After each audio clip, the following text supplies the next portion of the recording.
Hello friends, welcome to IAS PCS Kendra. Friends, इस video में हम बात करने वाले हैं कंप्लीट बिहार स्पेशल की।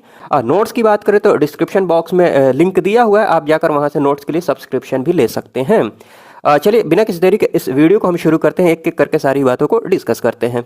ये वीडियो रिवीजन के पर्पस से बनाया जा रहा है। चूंकि ये वीडियो रिवीजन के पर्पस से बनाया जा रहा है, इसलिए मैं इसमें उतना ही एक्सप्लेन करूंगा जितना की जरूरत है, ताकि वीडियो की लेंथ ज़्यादा लंबी नहीं हो। हाँ, लेकिन मैं उतना एक्सप्लेन जरूर कर दूंगा ताकि आपको कोई प्रॉब्लम ना हो, कॉन्सेप्ट क्लियर हो जाए और इस नोट्स को रिवाइज करने में बिल्कुल आसानी हो। वीडियो देखने के बाद आपको नोट्स को रिवाइज करने में, एक पेज को रिवाइज करने में मुश्किल से 4-5 मिनट लगेंगे। 4-5 मिनट, 3-4 मिनट में आप आसानी से रिवाइज कर लेंगे। तो चलिए बिना किसी देरी के इस वीडियो को शुरू करते हैं। इस वीडियो में हम सबसे पहले बात करने वाले हैं बिहार की हिस्ट्री की। बिहार की हिस्ट्री हिस्ट्री को शुरू करने से पहले एक बात बताना चाहूँगा आपको। देखिए, बहुत सारी घटनाएं हुई हैं, बहुत सारी बातें ऐसी हैं जो राष्ट्रीय स्तर पर हुई हैं, ठीक है ना। भारत के स्तर पर, मतलब भारत का इतिहास आपने पढ़ा होगा, तो वही सारी चीज़ें बिहार में भी घटित हुई हैं।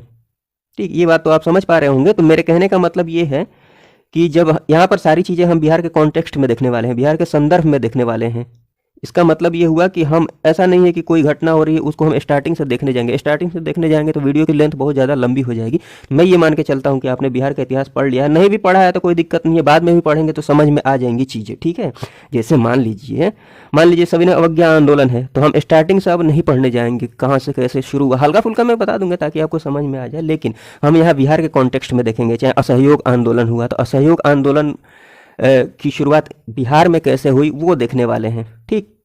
राष्ट्रीय स्तर पर कैसे हुई वो हम ज़्यादा बात नहीं करेंगे, हल्का फुल्का बात कर लेंगे ताकि समझ में आ जाए। आप समझ पा रहे होंगे मेरी बातों को। कहने का मतलब ये है कि जो भी घटनाएं हैं उनको हम बिहार के कॉन्टेक्स्ट में देखने वाले हैं। तो चलिए बिना किसी देरी के इस वीडियो को शुरू करते हैं। देखिए, सबसे पहले बात करते हैं प्राचीन बिहार की। प्राचीन बिहार के इतिहास की बात की जाए तो देखिए, प्राचीन भारत का इतिहास जब आप पढ़ेंगे तो ऑटोमेटिकली प्राचीन बिहार का इतिहास कंप्लीट हो जाएगा, ठीक है। वीडियोज मैंने बनाए भी हैं, डिस्क्रिप्शन बॉक्स में लिंक दिया हुआ है, आप जाकर उन वीडियोज को जरूर देख सकते हैं।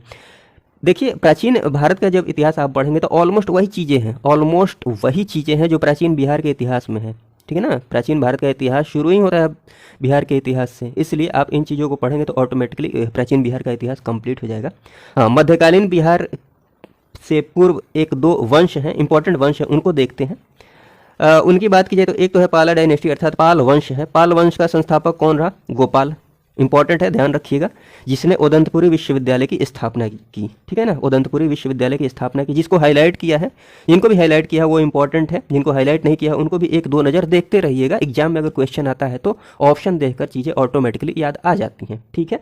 देखिए, तो गोपाल वंश बोल रहा हूँ, गोपाल पाल वंश का संस्थापक है, ठीक है, जिसने स्थापना की उदंतपुरी विश्वविद्यालय की, जो कहाँ पर है? बिहार शरीफ में है।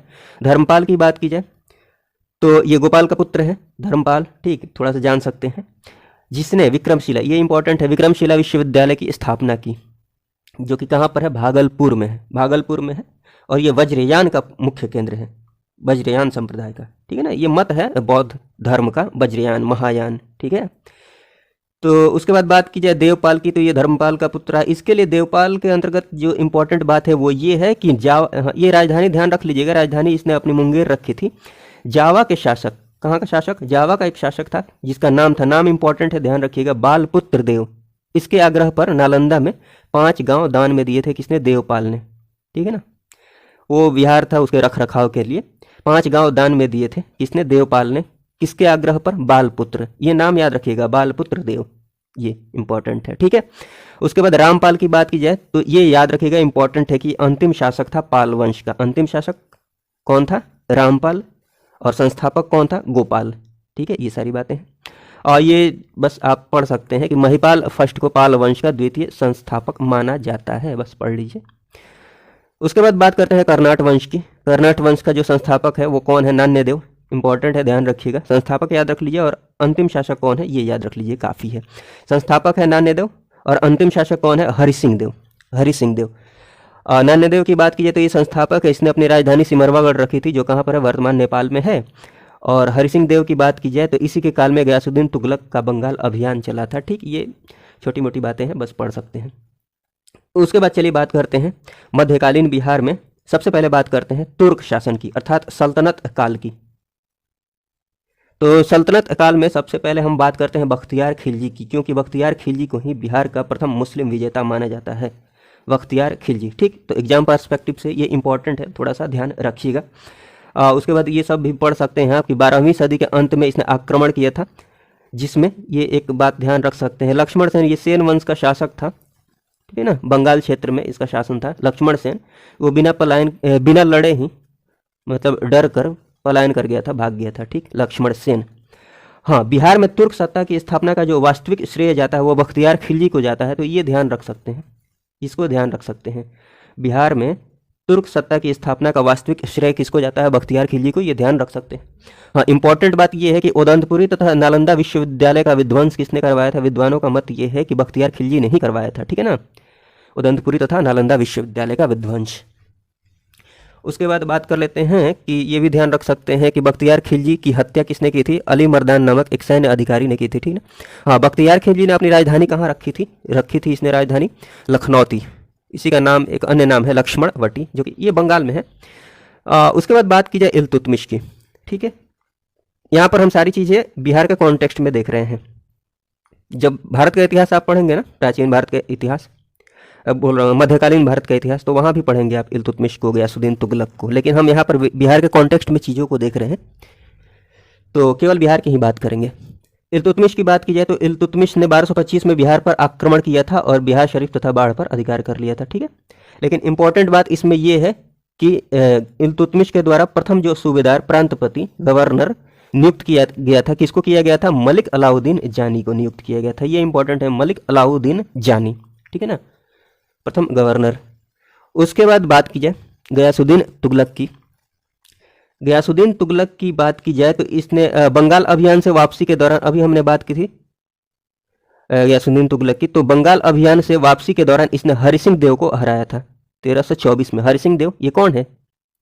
अभी मैंने बताया था ना, ये कर्नाट वंश का अंतिम शासक, कर्नाट वंश का अंतिम शासक कौन है? हरि सिंह देव, इसी को हराया था। और ये भी थोड़ा सा ध्यान रख सकते हैं, तिरहुत में टकसाल की स्थापना की थी गयासुद्दीन तुगलक ने, ठीक। एक मिनट, टकसाल, हाँ, और ये सब आप देख सकते हैं, पढ़ लीजिएगा। मोहम्मद बिन तुगलक के समय सूबेदार मजदुल मुल्क था, और तुगलक काल में बिहार की जो राजधानी थी वो कहाँ थी? बिहार शरीफ थी। बाकी जिसको हाईलाइट किया उस पर विशेष फोकस रखिएगा और चीज़ों को बस पढ़ते रहिएगा। रिवीजन करने में ज़्यादा टाइम नहीं लगेगा, बहुत मुश्किल नहीं है। हाँ, बिहार में अफगान शासन की बात की जाए, अफगान शक्ति की बात की जाए, तो अफगानियों में सबसे पहले नुहानी राजवंश की स्थापना होती है, जिसके संस्थापक कौन है? दरिया खान नुहानी, ठीक है ना, दरिया खान नुहानी। ये सिकंदर लोदी का प्रशासक था, मतलब सिकंदर लोदी के अंडर में ये काम कर रहा था। कौन? दरिया खान नुहानी, ठीक है ना। लेकिन प्रथम स्वतंत्र शासक जो बना, पहला स्वतंत्र शासक, किसी के अंडर में नहीं, उसने स्वतंत्र शासन की स्थापना किसने की? बहार खान नुहानी ने, ठीक है ना। लेकिन नुहानी राजवंश की स्थापना दरिया खान नुहानी ने की, जो कि सिकंदर लोदी का प्रशासक था। लेकिन प्रथम स्वतंत्र शासक जो बना वो कौन रहा? प्रथम स्वतंत्र शासक वो रहा बहार खान नुहानी, तो थोड़ा सा ध्यान रखिएगा। और उसके बाद नुहानी राजवंश का पतन होता है, पतन के बाद शेर शाह सूरी का उदय होता है, शेर शाह का उदय होता है। शेर शाह सूरी के बारे में हम मध्यकालीन बिहार के इतिहास में भी पढ़ेंगे, लेकिन यहाँ पर भी चलिए देख लेते हैं। शेर शाह सूरी की बात की जाए तो बचपन का नाम क्या था? फरीद खान था। पिता का नाम हसन खान था, जो सासाराम के जागीरदार थे। शेर खान की उपाधि, मतलब शेर खान जो ये उपाधि है, ये किसने दी थी? मोहम्मद बहार खान लोहानी ने दी थी। मोहम्मद बहार खान लोहानी के द्वारा ये उपाधि मिली थी शेर खान की, वो बचपन में शेर मार देने की वजह से। बाकी ये बातें हमने कर ली हैं, फिर से बात करेंगे तो वहाँ देख लीजिएगा। चौसा के युद्ध में 1539 में, डेट याद रखिएगा, 1539 में चौसा का युद्ध होता है शेर शाह सूरी और मुगलों के बीच में, जिसमें हुमायूं पराजित होता है, ठीक है।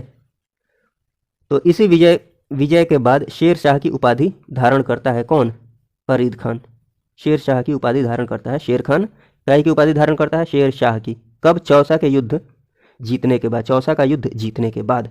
तो ये बातें ध्यान रख सकते हैं। उसके बाद बात की जाए शेर शाह की, तो बिलग्राम का युद्ध होता है, बिलग्राम अर्थात कन्नौज का युद्ध होता है 1540 में, 39-40 दोनों ध्यान रखिएगा। इसमें भी हुमायूं पराजित होता है। उसके बाद हुमायूं भारत छोड़कर ही चला जाता है। चलिए उसके बाद बात कर लेते हैं 10 जून 1540 को राज्याभिषेक होता है। हाँ, शेर शाह का राज्याभिषेक कहाँ पर होता है? आगरा में होता है, तो ये ध्यान रख लीजिएगा। सूर्यवंश की स्थापना शेरशाह के द्वारा किया जाता है। किस वंश की स्थापना की जाती है? शेरशाह के द्वारा सूर्यवंश की, थोड़ा सा ध्यान रख सकते हैं। पटना को पुनः बिहार की राजधानी बनाता है शेरशाह 1541 में, जिसकी चर्चा कहाँ पर की गई है? तारीख़ दाऊदी में की गई है। किसकी रचना है? अब्दुल्लाह की, तो थोड़ा सा ध्यान रख सकते हैं, अब्दुल्लाह की रचना है तारीख़ दाऊदी। उसके बाद हाँ, ये इंपॉर्टेंट बात है, ध्यान रखिएगा। शेरशाह का मकबरा कहाँ पर है? शेरशाह का मकबरा है सासाराम, बिहार में। उसके बाद चलिए मुगल कालीन बिहार की बात कर ली जाए, तो अकबर के काल की बात की जाए, अकबर की बात की जाए तो हम सारी बातें नहीं करेंगे अकबर की, हम बिहार के संदर्भ में ही बात करेंगे। तो अकबर जो आक्रमण करता है 1574 में आक्रमण करता है बिहार पर, और अधिकार करता है 1576 में, पटना पर अधिकार कर लेता है। कब? 1576 में। इंपॉर्टेंट डेटा है, ध्यान रखिएगा। बिहार को मुगल साम्राज्य का प्रांत कब घोषित कर दिया जाता है? अकबर के द्वारा 1580 में। तीनों डेट इंपॉर्टेंट है, ध्यान रखिएगा। हाँ, अकबर के द्वारा जो प्रथम मुगल सूबेदार नियुक्त किया जाता है, प्रथम सूबेदार नियुक्त किया जाता है, प्रांतपति या फिर क्या बोलते हैं गवर्नर नियुक्त किया जाता है, वो कौन है? मुनीम खान है, मुनीम खां, ठीक है। हाँ, 1587 में मान सिंह को भी सूबेदार नियुक्त किया जाता है, ध्यान रख सकते हैं। मान सिंह ने अपनी राजधानी रखी थी रोहतास में। उसके बाद बात कर रहे थे जहांगीर की। जहांगीर की बात की जाए तो जहांगीर के समय जो प्रमुख सूबेदार रहे वो कौन कौन? अफजल खां या फिर राजकुमार परवेज। हाँ, राजकुमार परवेज के बाद इसके बाद जो भी प्रांतपति है, जो भी गवर्नर सूबेदार है, वो सब राजकुमार ही रहे, केवल राजकुमार। तो ये थोड़ा सा ध्यान रख सकते हैं। औरंगजेब की बात की जाए तो औरंगजेब के समय जो प्रमुख सूबेदार रहे उसमें एक नाम ध्यान रख सकते हैं, राजकुमार अजीम, जो कि औरंगजेब का पौत्र था। उसके बाद फर्रुखशियर की बात की जाए तो ये इंपॉर्टेंट है, ये हमने देख भी लिया या फिर आप भारत के इतिहास में देखेंगे कि पहला मुगल सम्राट जिसका राज्याभिषेक कहाँ पर किया गया? पटना में, अर्थात बिहार में किया गया 1713 में। इंपॉर्टेंट है, ध्यान रखिएगा। चलिए उसके बाद आधुनिक बिहार की बात कर लेते हैं। आधुनिक बिहार की बात की जाए तो सबसे पहले बात करते हैं बिहार में यूरोपीय कंपनियों का जो आगमन होता है उसका क्रम ध्यान में रखिएगा। सबसे पहले तो पुर्तगाली आते हैं, ठीक है, पुर्तगाली कंपनी की स्थापना होती है। सबसे पहले पुर्तगाली आते हैं, फिर डच आते हैं, फिर अंग्रेज आते हैं, फिर डेन आते हैं। ये चार नाम की बात की जाए और इनका क्रम देखें तो सबसे पहले पुर्तगाली, फिर डच, फिर अंग्रेज, फिर डेन, ठीक, क्रम से लिखा हुआ है, ध्यान रखिएगा। ये इंपॉर्टेंट है। सर्वप्रथम कौन आता है? पुर्तगाली। कंपनी की बात कर ली जाती है तो पुर्तगालियों ने अपनी कंपनी की स्थापना की, और स्थापना का जो वर्ष है उसको देख लेते हैं, इंपॉर्टेंट है, ध्यान रखना है। तो सबसे पहले तो पुर्तगाली आते हैं, इनकी कंपनी की स्थापना होती है, लेकिन डेटा उपलब्ध नहीं है। इनकी स्थापना कब होती है ये उपलब्ध नहीं है। हाँ, ये ध्यान रख लीजिएगा, इनका केंद्र जो होता है ये हुगली होता है, या गंगा जो नदी है ना, गंगा नदी होकर इन नाव से ये आते थे व्यापार करने। इनका केंद्र कहाँ पर था? हुगली में था। हुगली कहाँ पर है? बंगाल में। तो इतना थोड़ा सा ध्यान रख सकते हैं। हाँ, डच की बात की जाए तो डचों ने अपनी कंपनी स्थापित की पटना में, कब? 1632 ईस्वी में। इंपॉर्टेंट है, ध्यान रखिएगा। अंग्रेजों की बात की जाए तो 1620 में इन्होंने प्रयास किया, लेकिन वास्तविक सफलता मिलती है 1651 में। इन्होंने अपनी कंपनी स्थापित की कहाँ पर? पटना में। और डेनिशों ने अपनी कंपनी स्थापित की पटना में ही, कब? 1776 ईस्वी में। हाँ, ये प्रमुख रूप से काई का व्यापार करते थे? सूती वस्त्र, अनाज, शोरा, नील आदि का व्यापार करते थे, ठीक है। हाँ, ये इंपॉर्टेंट बात है। अंग्रेज यात्री, ये नाम इंपॉर्टेंट है, ये अंग्रेज यात्री हैं जो बिहार आते हैं, जिनका नाम क्या है? जॉन मार्शल और पीटर मुंडी। तो इंपॉर्टेंट नाम है, ध्यान रखिएगा। जॉन मार्शल और पीटर मुंडी ये बिहार आते हैं, ये अंग्रेज यात्री हैं, तो इनका नाम थोड़ा सा ध्यान रख लीजिएगा। उसके बाद प्रमुख विद्रोह की बात कर लेते हैं।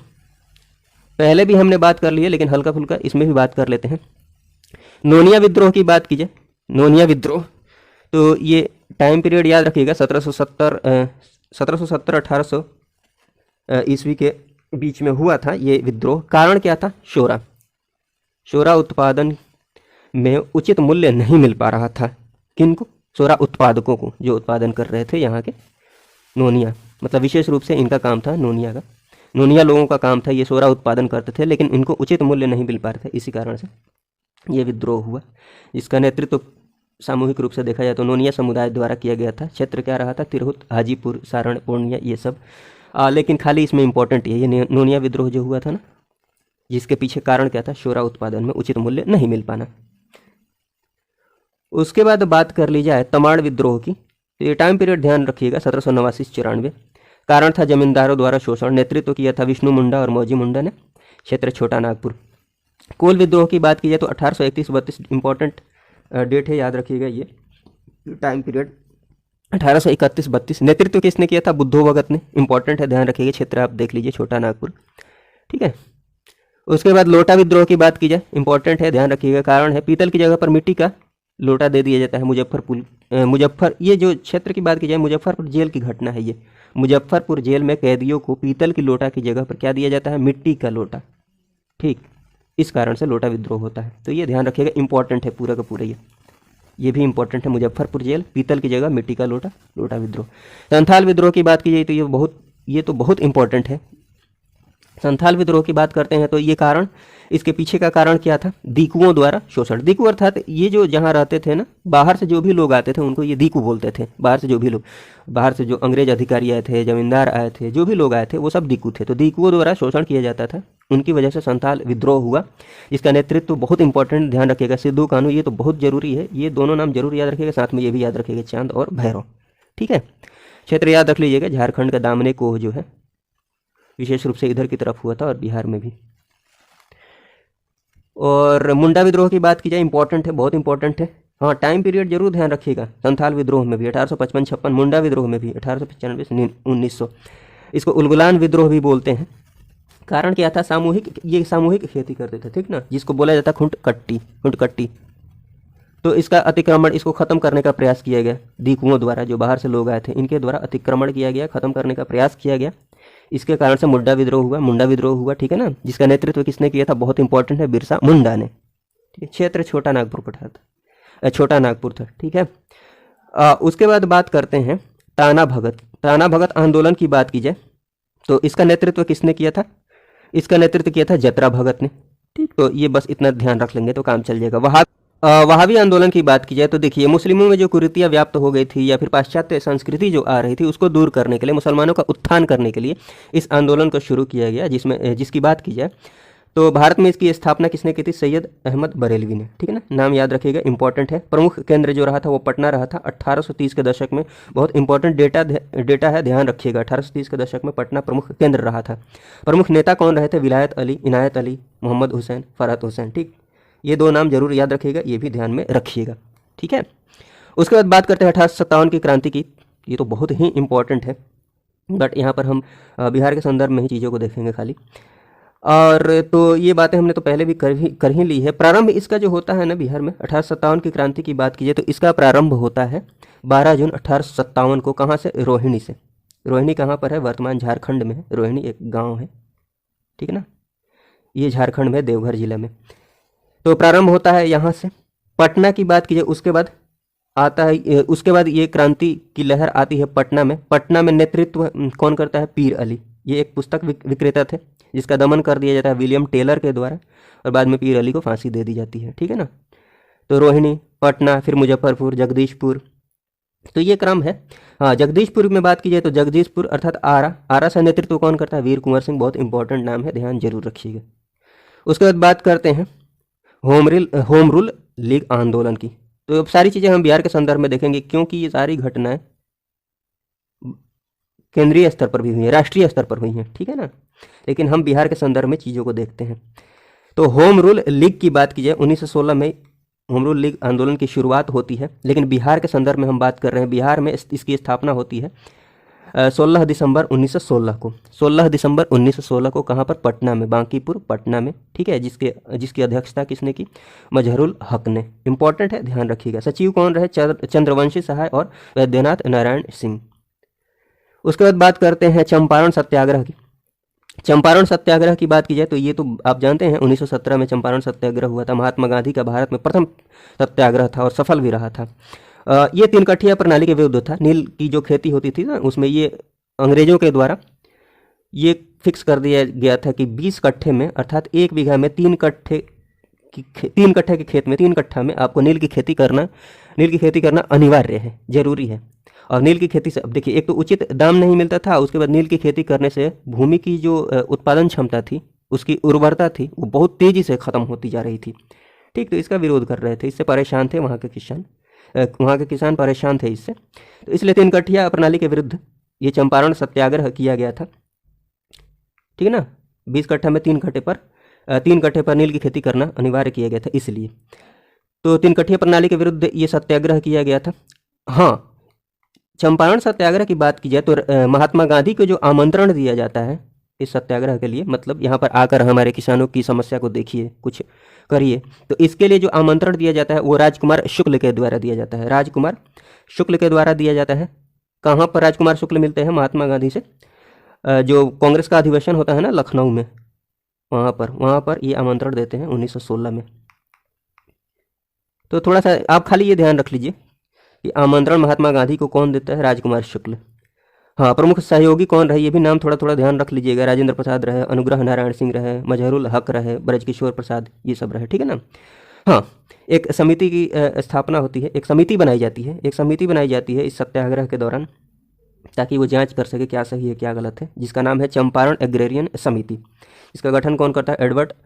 एडवर्ड अल्बर्ट गेट, जो उस समय बिहार का उपराज्यपाल होता है। अध्यक्ष कौन होता है? एफजी सलाई। थोड़ा सा ध्यान रख सकते हैं। और बतख मियाँ की बात कर ली जाए तो देखिए, गांधी जी की चंपारण यात्रा के दौरान इरविन नाम का एक नील बगान मैनेजर होता है, प्रबंधक होता है, उसके द्वारा गांधी जी को डिनर के लिए आमंत्रित किया जाता है, रात्रि भोज के लिए आमंत्रित किया जाता है। उसी डिनर के दौरान इरविन जो होता है ना, इरविन का एक रसोइया होता है जिनका नाम होता है बतख मियाँ। तो बतख मियाँ को काफ़ी सारा प्रलोभन देता है, लालच देता है और धमकी भी देता है कि ये जहर मिला हुआ दूध ले जाकर गांधी जी को पिला दे। तो बतख मियाँ की बात करें तो ये ले जाते हैं, गांधी जी को दूध देते हैं, लेकिन ये भी बता देते हैं कि इसमें जहर मिला हुआ है। इस प्रकार गांधी जी की ये जान बचाते हैं। कौन? बतख मियाँ। तो ये बात ध्यान रख लीजिएगा। दरभंगा किसान आंदोलन की बात कीजिए, दरभंगा किसान विद्रोह की बात कीजिए, तो ये दरभंगा महाराज के विरुद्ध होता है, वही शोषण ओषण के विरुद्ध होता है, दरभंगा महाराज के विरुद्ध होता है। इसका नेतृत्व कौन करता है? स्वामी विद्यानंद, ठीक है ना, स्वामी विद्यानंद के द्वारा। तो ये नाम इंपॉर्टेंट है, ध्यान रखिएगा, ये मधुबनी वाला क्षेत्र जो होता है। उसके बाद बात करते हैं किसान सभा की। किसान सभा 1922-23, इसका गठन कौन करता है? इसके गठनकर्ता कौन है? मोहम्मद जुबैर और श्री कृष्ण सिंह। नाम ध्यान रख लीजिएगा, कहाँ पर? मुंगेर में। फिर बिहार प्रांतीय किसान सभा की बात कीजिए 1929 में, डेट याद रखिएगा, नाम याद रखिएगा। गठन किसके द्वारा किया जाता है? सहजानंद सरस्वती के द्वारा। इंपॉर्टेंट है, ध्यान रखिएगा। जिसकी अध्यक्षता कौन करता है? सहजानंद सरस्वती। अध्यक्ष भी यही रहते हैं। कहाँ पर ये इसका गठन होता है? सोनपुर मेला में। इंपॉर्टेंट है, ध्यान रखिएगा। सचिव कौन होते हैं? श्री कृष्ण सिंह। पूरा का पूरा ये इंपॉर्टेंट है, ध्यान रख लीजिएगा। उसके बाद बात करते हैं बिहार सोशलिस्ट पार्टी, बहुत इंपॉर्टेंट है, ध्यान रखिएगा। 1934 में इसकी स्थापना होती है। कहाँ पर? अंजुमन इस्लामिया हॉल पटना में। जिसके अध्यक्ष कौन होते हैं? नरेंद्र देव और सचिव होते हैं जयप्रकाश नारायण। बहुत बहुत बहुत इंपॉर्टेंट है, ठीक है। उसके बाद बात करते हैं अखिल भारतीय किसान सभा, ठीक। तो ये तो आधुनिक भारत का इतिहास पढ़ेंगे तो उसमें भी देखेंगे। इसकी स्थापना होती है, अखिल भारतीय किसान सभा की स्थापना होती है लखनऊ में। अध्यक्ष होते हैं स्वामी सहजानंद सरस्वती, बहुत इंपॉर्टेंट है। सचिव भी ध्यान में रख सकते हैं प्रोफेसर NG रंगा। असहयोग आंदोलन की बात की जाए तो ये टाइम पीरियड ध्यान रख सकते हैं 1920-22, लेकिन बिहार में इसका प्रस्ताव पहले ही पारित कर दिया जाता है असहयोग आंदोलन का। 6 अप्रैल 1919 को बिहार में हड़ताल कर दिया जाता है असहयोग आंदोलन के दौरान, ठीक है। जिसमें प्रमुख नेता जो रहते हैं, इंपॉर्टेंट है, नाम ध्यान रखिएगा। मोहम्मद जुबैर होते हैं, कहाँ से? मुंगेर से, ठीक है, नेतृत्व करते हैं। गुलाम इमाम कहाँ से? पटना से नेतृत्व। गोरख प्रसाद मोतिहारी से। राहुल सांकृत्यायन, ठीक है ना, राहुल सांकृत्यायन छपरा से। इंपॉर्टेंट नाम है, ध्यान रखिएगा, राहुल सांकृत्यायन। उसके बाद बात करते हैं बिहार में। हाँ, ये तो मैंने बता दिया ना, बिहार में पहले ही प्रस्ताव पारित कर दिया जाए, पास कर दिया जाता है। हाँ, इसी के क्रम में, असहयोग आंदोलन के क्रम में सदाकत आश्रम से दी मदरलैंड अखबार का प्रकाशन होता है। किसके द्वारा किया जाता है? मजहरुल हक के द्वारा। इंपॉर्टेंट है, तीनों बात याद रखिएगा। हाँ, उसके बाद ये भी ध्यान रख लीजिएगा, मजहरुल सज्जाद द्वारा इमारत शरिया का गठन किया जाता है फुलवारी शरीफ में असहयोग आंदोलन के दौरान। उसके बाद ये नाम ध्यान रख सकते हैं, बिहार स्वराज दल की स्थापना होती है 1923 में स्थापना होती है, जिसका अध्यक्ष होते हैं नारायण प्रसाद। और ये भी ध्यान रख लीजिएगा, बिहार स्वराज दल की स्थापना श्री कृष्ण सिंह के द्वारा होती है, ठीक है। अध्यक्ष कौन होते हैं? नारायण प्रसाद, सचिव अब्दुल बारी, और जो इसके संस्थापक हैं बिहार स्वराज दल के, कौन है? श्री कृष्ण सिंह, ध्यान रख लीजिएगा। साइमन कमीशन की बात की जाए 1928 में साइमन कमीशन आता है, ठीक है, जिसका बहिष्कार बिहार में भी होता है। ये आयोग, साइमन कमीशन जो है, साइमन जो आयोग है, इसके सदस्य का पटना आगमन होता है 12 दिसंबर 1928 को। पटना में आगमन, साइमन कमीशन के जो लोग हैं, सदस्य हैं, इनका आगमन कब होता है? 12 दिसंबर 1928 को, ठीक है। यहाँ पर भी विद्रोह होता है, जिसका नेतृत्व बिहार में जो नेतृत्व करता है वो कौन करता है? अनुग्रह नारायण सिंह। और राष्ट्रीय स्तर पर तो आपको पता ही होगा, लाला लाजपत राय, ठीक। दोनों नाम इंपॉर्टेंट है, ध्यान रखिएगा। उसके बाद बात करते हैं सविनय अवज्ञा आंदोलन की। सविनय अवज्ञा आंदोलन की बात की जाए 1930 में ये शुरू होता है सविनय अवज्ञा आंदोलन। दांडी के लिए यात्रा निकलती है साबरमती से। आप पढ़ लिए होंगे, या फिर जब हम भारत का इतिहास दोबारा देखेंगे तो उसमें हम पढ़ेंगे। दांडी के लिए यात्रा निकलती है साबरमती से, जहाँ पर नमक कानून तोड़कर सविनय अवज्ञा आंदोलन की शुरुआत की जाती है। लेकिन हम बिहार के संदर्भ में यहाँ पर देख रहे हैं, तो दांडी यात्रा में बिहार के जो एकमात्र प्रतिभागी थे, ठीक है ना, पार्टिसिपेंट थे, वो कौन थे? गिरवरधारी चौधरी, जिनको कारो बाबू के नाम से जाना जाता है, ध्यान रखिएगा, गिरवरधारी चौधरी, जिनको कारो बाबू के नाम से जाना जाता है। हाँ, बिहार की बात की जाए तो बिहार में नमक सत्याग्रह की शुरुआत होती है 15 अप्रैल 1930 को। इंपॉर्टेंट है, ध्यान रखिएगा, 15 अप्रैल 1930 को शुरुआत होती है। कहाँ से? चंपारण और सारण में नमकीन मिट्टी से नमक बनाकर। कैसे शुरुआत होती है भाई? चंपारण और सारण में नमकीन मिट्टी से नमक बनाकर शुरुआत होती है 15 अप्रैल 1930 को। प्रमुख नेता की बात की जाए जो नेतृत्व करते हैं, तो पटना से नेतृत्व करते हैं जगत नारायण लाल, ठीक है। मुजफ्फरपुर से रामदयालु सिंह, याद रखिएगा। मुंगेर से श्री कृष्ण सिंह, दरभंगा से सत्यनारायण सिन्हा आदि, ठीक है ना। सविनय अवज्ञा आंदोलन के दौरान ही नंगी आंदोलन होता है छपरा जेल में। यहाँ पर विदेशी वस्त्रों का बहिष्कार करने के लिए, विदेशी वस्त्र नहीं पहनना चाहते थे, नहीं पहनना था उनको, तो वस्त्रों का त्याग कर देते हैं, ठीक है ना। तो ध्यान रखिएगा, सविनय अवज्ञा आंदोलन के दौरान नंगी आंदोलन होता है। ये स्थान ध्यान रखिएगा, क्षेत्र ध्यान रखिएगा, छपरा जेल में।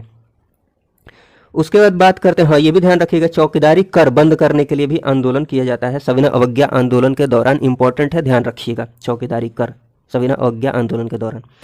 हाँ, ये ध्यान रखिएगा, नखास पिंड आंदोलन, ये नखास पिंड जगह का नाम है पटना में। यहाँ पर नमक बनाकर नमक कानून भंग किया जाता है, ठीक है ना, सविनय अवज्ञा आंदोलन के दौरान, ठीक है ना। ये भी ध्यान रखिएगा, नखास पिंड आंदोलन। उसके बाद व्यक्तिगत सत्याग्रह की बात की जाए तो आप भारत का जो आधुनिक भारत का इतिहास पढ़ेंगे वहाँ पर भी देखेंगे व्यक्तिगत सत्याग्रह, ठीक है ना। तो वहाँ पर प्रथम जो सत्याग्रही होते हैं विनोबा भावे, दूसरे होते हैं पंडित जवाहरलाल नेहरू। लेकिन बिहार के संदर्भ में हम बात करें तो प्रथम सत्याग्रही जो है श्री कृष्ण सिंह है, दूसरे सत्याग्रही जो हैं वो कौन है? अनुग्रह नारायण सिंह, ठीक। उसके बाद बात की जाए भारत छोड़ो आंदोलन की। भारत छोड़ो आंदोलन 1942 की बात करें तो 9 अगस्त 1942 को भारत छोड़ो आंदोलन की शुरुआत होती है। लेकिन 9 अगस्त 1942 को ही राजेंद्र प्रसाद, मथुरा बाबू, श्री कृष्ण सिंह, अनुग्रह बाबू, इन लोगों की गिरफ्तारी हो जाती है। राजेंद्र प्रसाद की बात की जाए तो इनको बांकीपुर जो कि पटना में है उस जेल में रखा जाता है। इसी क्रम में भारत छोड़ो आंदोलन के क्रम में महाधिवक्ता के पद से, ठीक है ना, महाधिवक्ता के पद से, एडवोकेट के पद से बलदेव सहाय जो है वो त्यागपत्र दे देते हैं। महाधिवक्ता के पद से बलदेव सहाय त्यागपत्र दे देते हैं। इंपॉर्टेंट है, ध्यान रखिएगा। पटना सचिवालय गोलीकांड की बात की जाए तो भारत छोड़ो आंदोलन के दौरान ही यह घटना घटित होती है। पटना सचिवालय गोलीकांड 11 अगस्त 1942 को, 11 अगस्त 1942 को, डेट इंपॉर्टेंट है, ध्यान रखिएगा, 11 अगस्त 1942 को यह घटना घटित होती है। इसमें छात्रों का कुछ समूह पटना सचिवालय पर, ठीक है ना, झंडा फहराने की कोशिश में, वहाँ जाने की कोशिश में ये हत्याकांड हो जाती है। किसके ऑर्डर पर? WG आर्चर के द्वारा ये ऑर्डर दिया जाता है। गोली चलाई जाती है जिसमें बहुत छात्र घायल भी होते हैं, लेकिन 7 छात्र शहीद हो जाते हैं, ठीक है ना। जिनमें नाम है, एक तो है उमाकांत सिन्हा, ये सारण के थे, रामानंद सिंह पटना के थे, सतीश चंद्र झा भागलपुर से, देवीपत चौधरी जमालपुर से, राम गोविंद सिंह पटना से, राजेंद्र सिंह सारण से और जगपति कुमार औरंगाबाद से। तो ये नाम ध्यान रख सकते हैं, बार बार देखेंगे तो चीज़ें ध्यान में आ जाएंगी। जयप्रकाश नारायण की बात की जाए, भारत छोड़ो आंदोलन के दौरान जयप्रकाश नारायण की बात की जाए तो ये हजारीबाग जेल से फरार होते हैं, ठीक है, ये जेल में होते हैं, वहाँ से ये फरार होकर कहाँ चले जाते हैं? नेपाल चले जाते हैं। वहाँ राजविलास जंगल में, नेपाल के राजविलास जंगल में ये आज़ाद दस्ते का गठन करते हैं 1943 में, 1943 में आज़ाद दस्ते का गठन करते हैं। इंपॉर्टेंट है, ध्यान रखिएगा। उसके बाद चलिए, ये सारी बातें थी, कुछ एक बातें हैं, इंपॉर्टेंट फैक्ट्स हैं, इनको देख सकते हैं। जैसे दुखी आत्मा, दुखी हृदय जैसे शब्द चंपारण के किसानों की बदहाली पर किन्होंने बोला था? पीर मोहम्मद मुनीस ने बोला था, ध्यान रख लीजिएगा थोड़ा सा। बढ़ैया ताल जो कि मुंगेर में है, बढ़ैया ताल में जो विरोध हुआ था उसका मुख्य उद्देश्य जो था बकास भूमि की वापसी की मांग। ये सब फैक्ट्स हैं, इनको ध्यान रख लीजिएगा। अंग्रेजी शासनकाल में अफीम उत्पादन का जो प्रसिद्ध केंद्र था वो कौन था?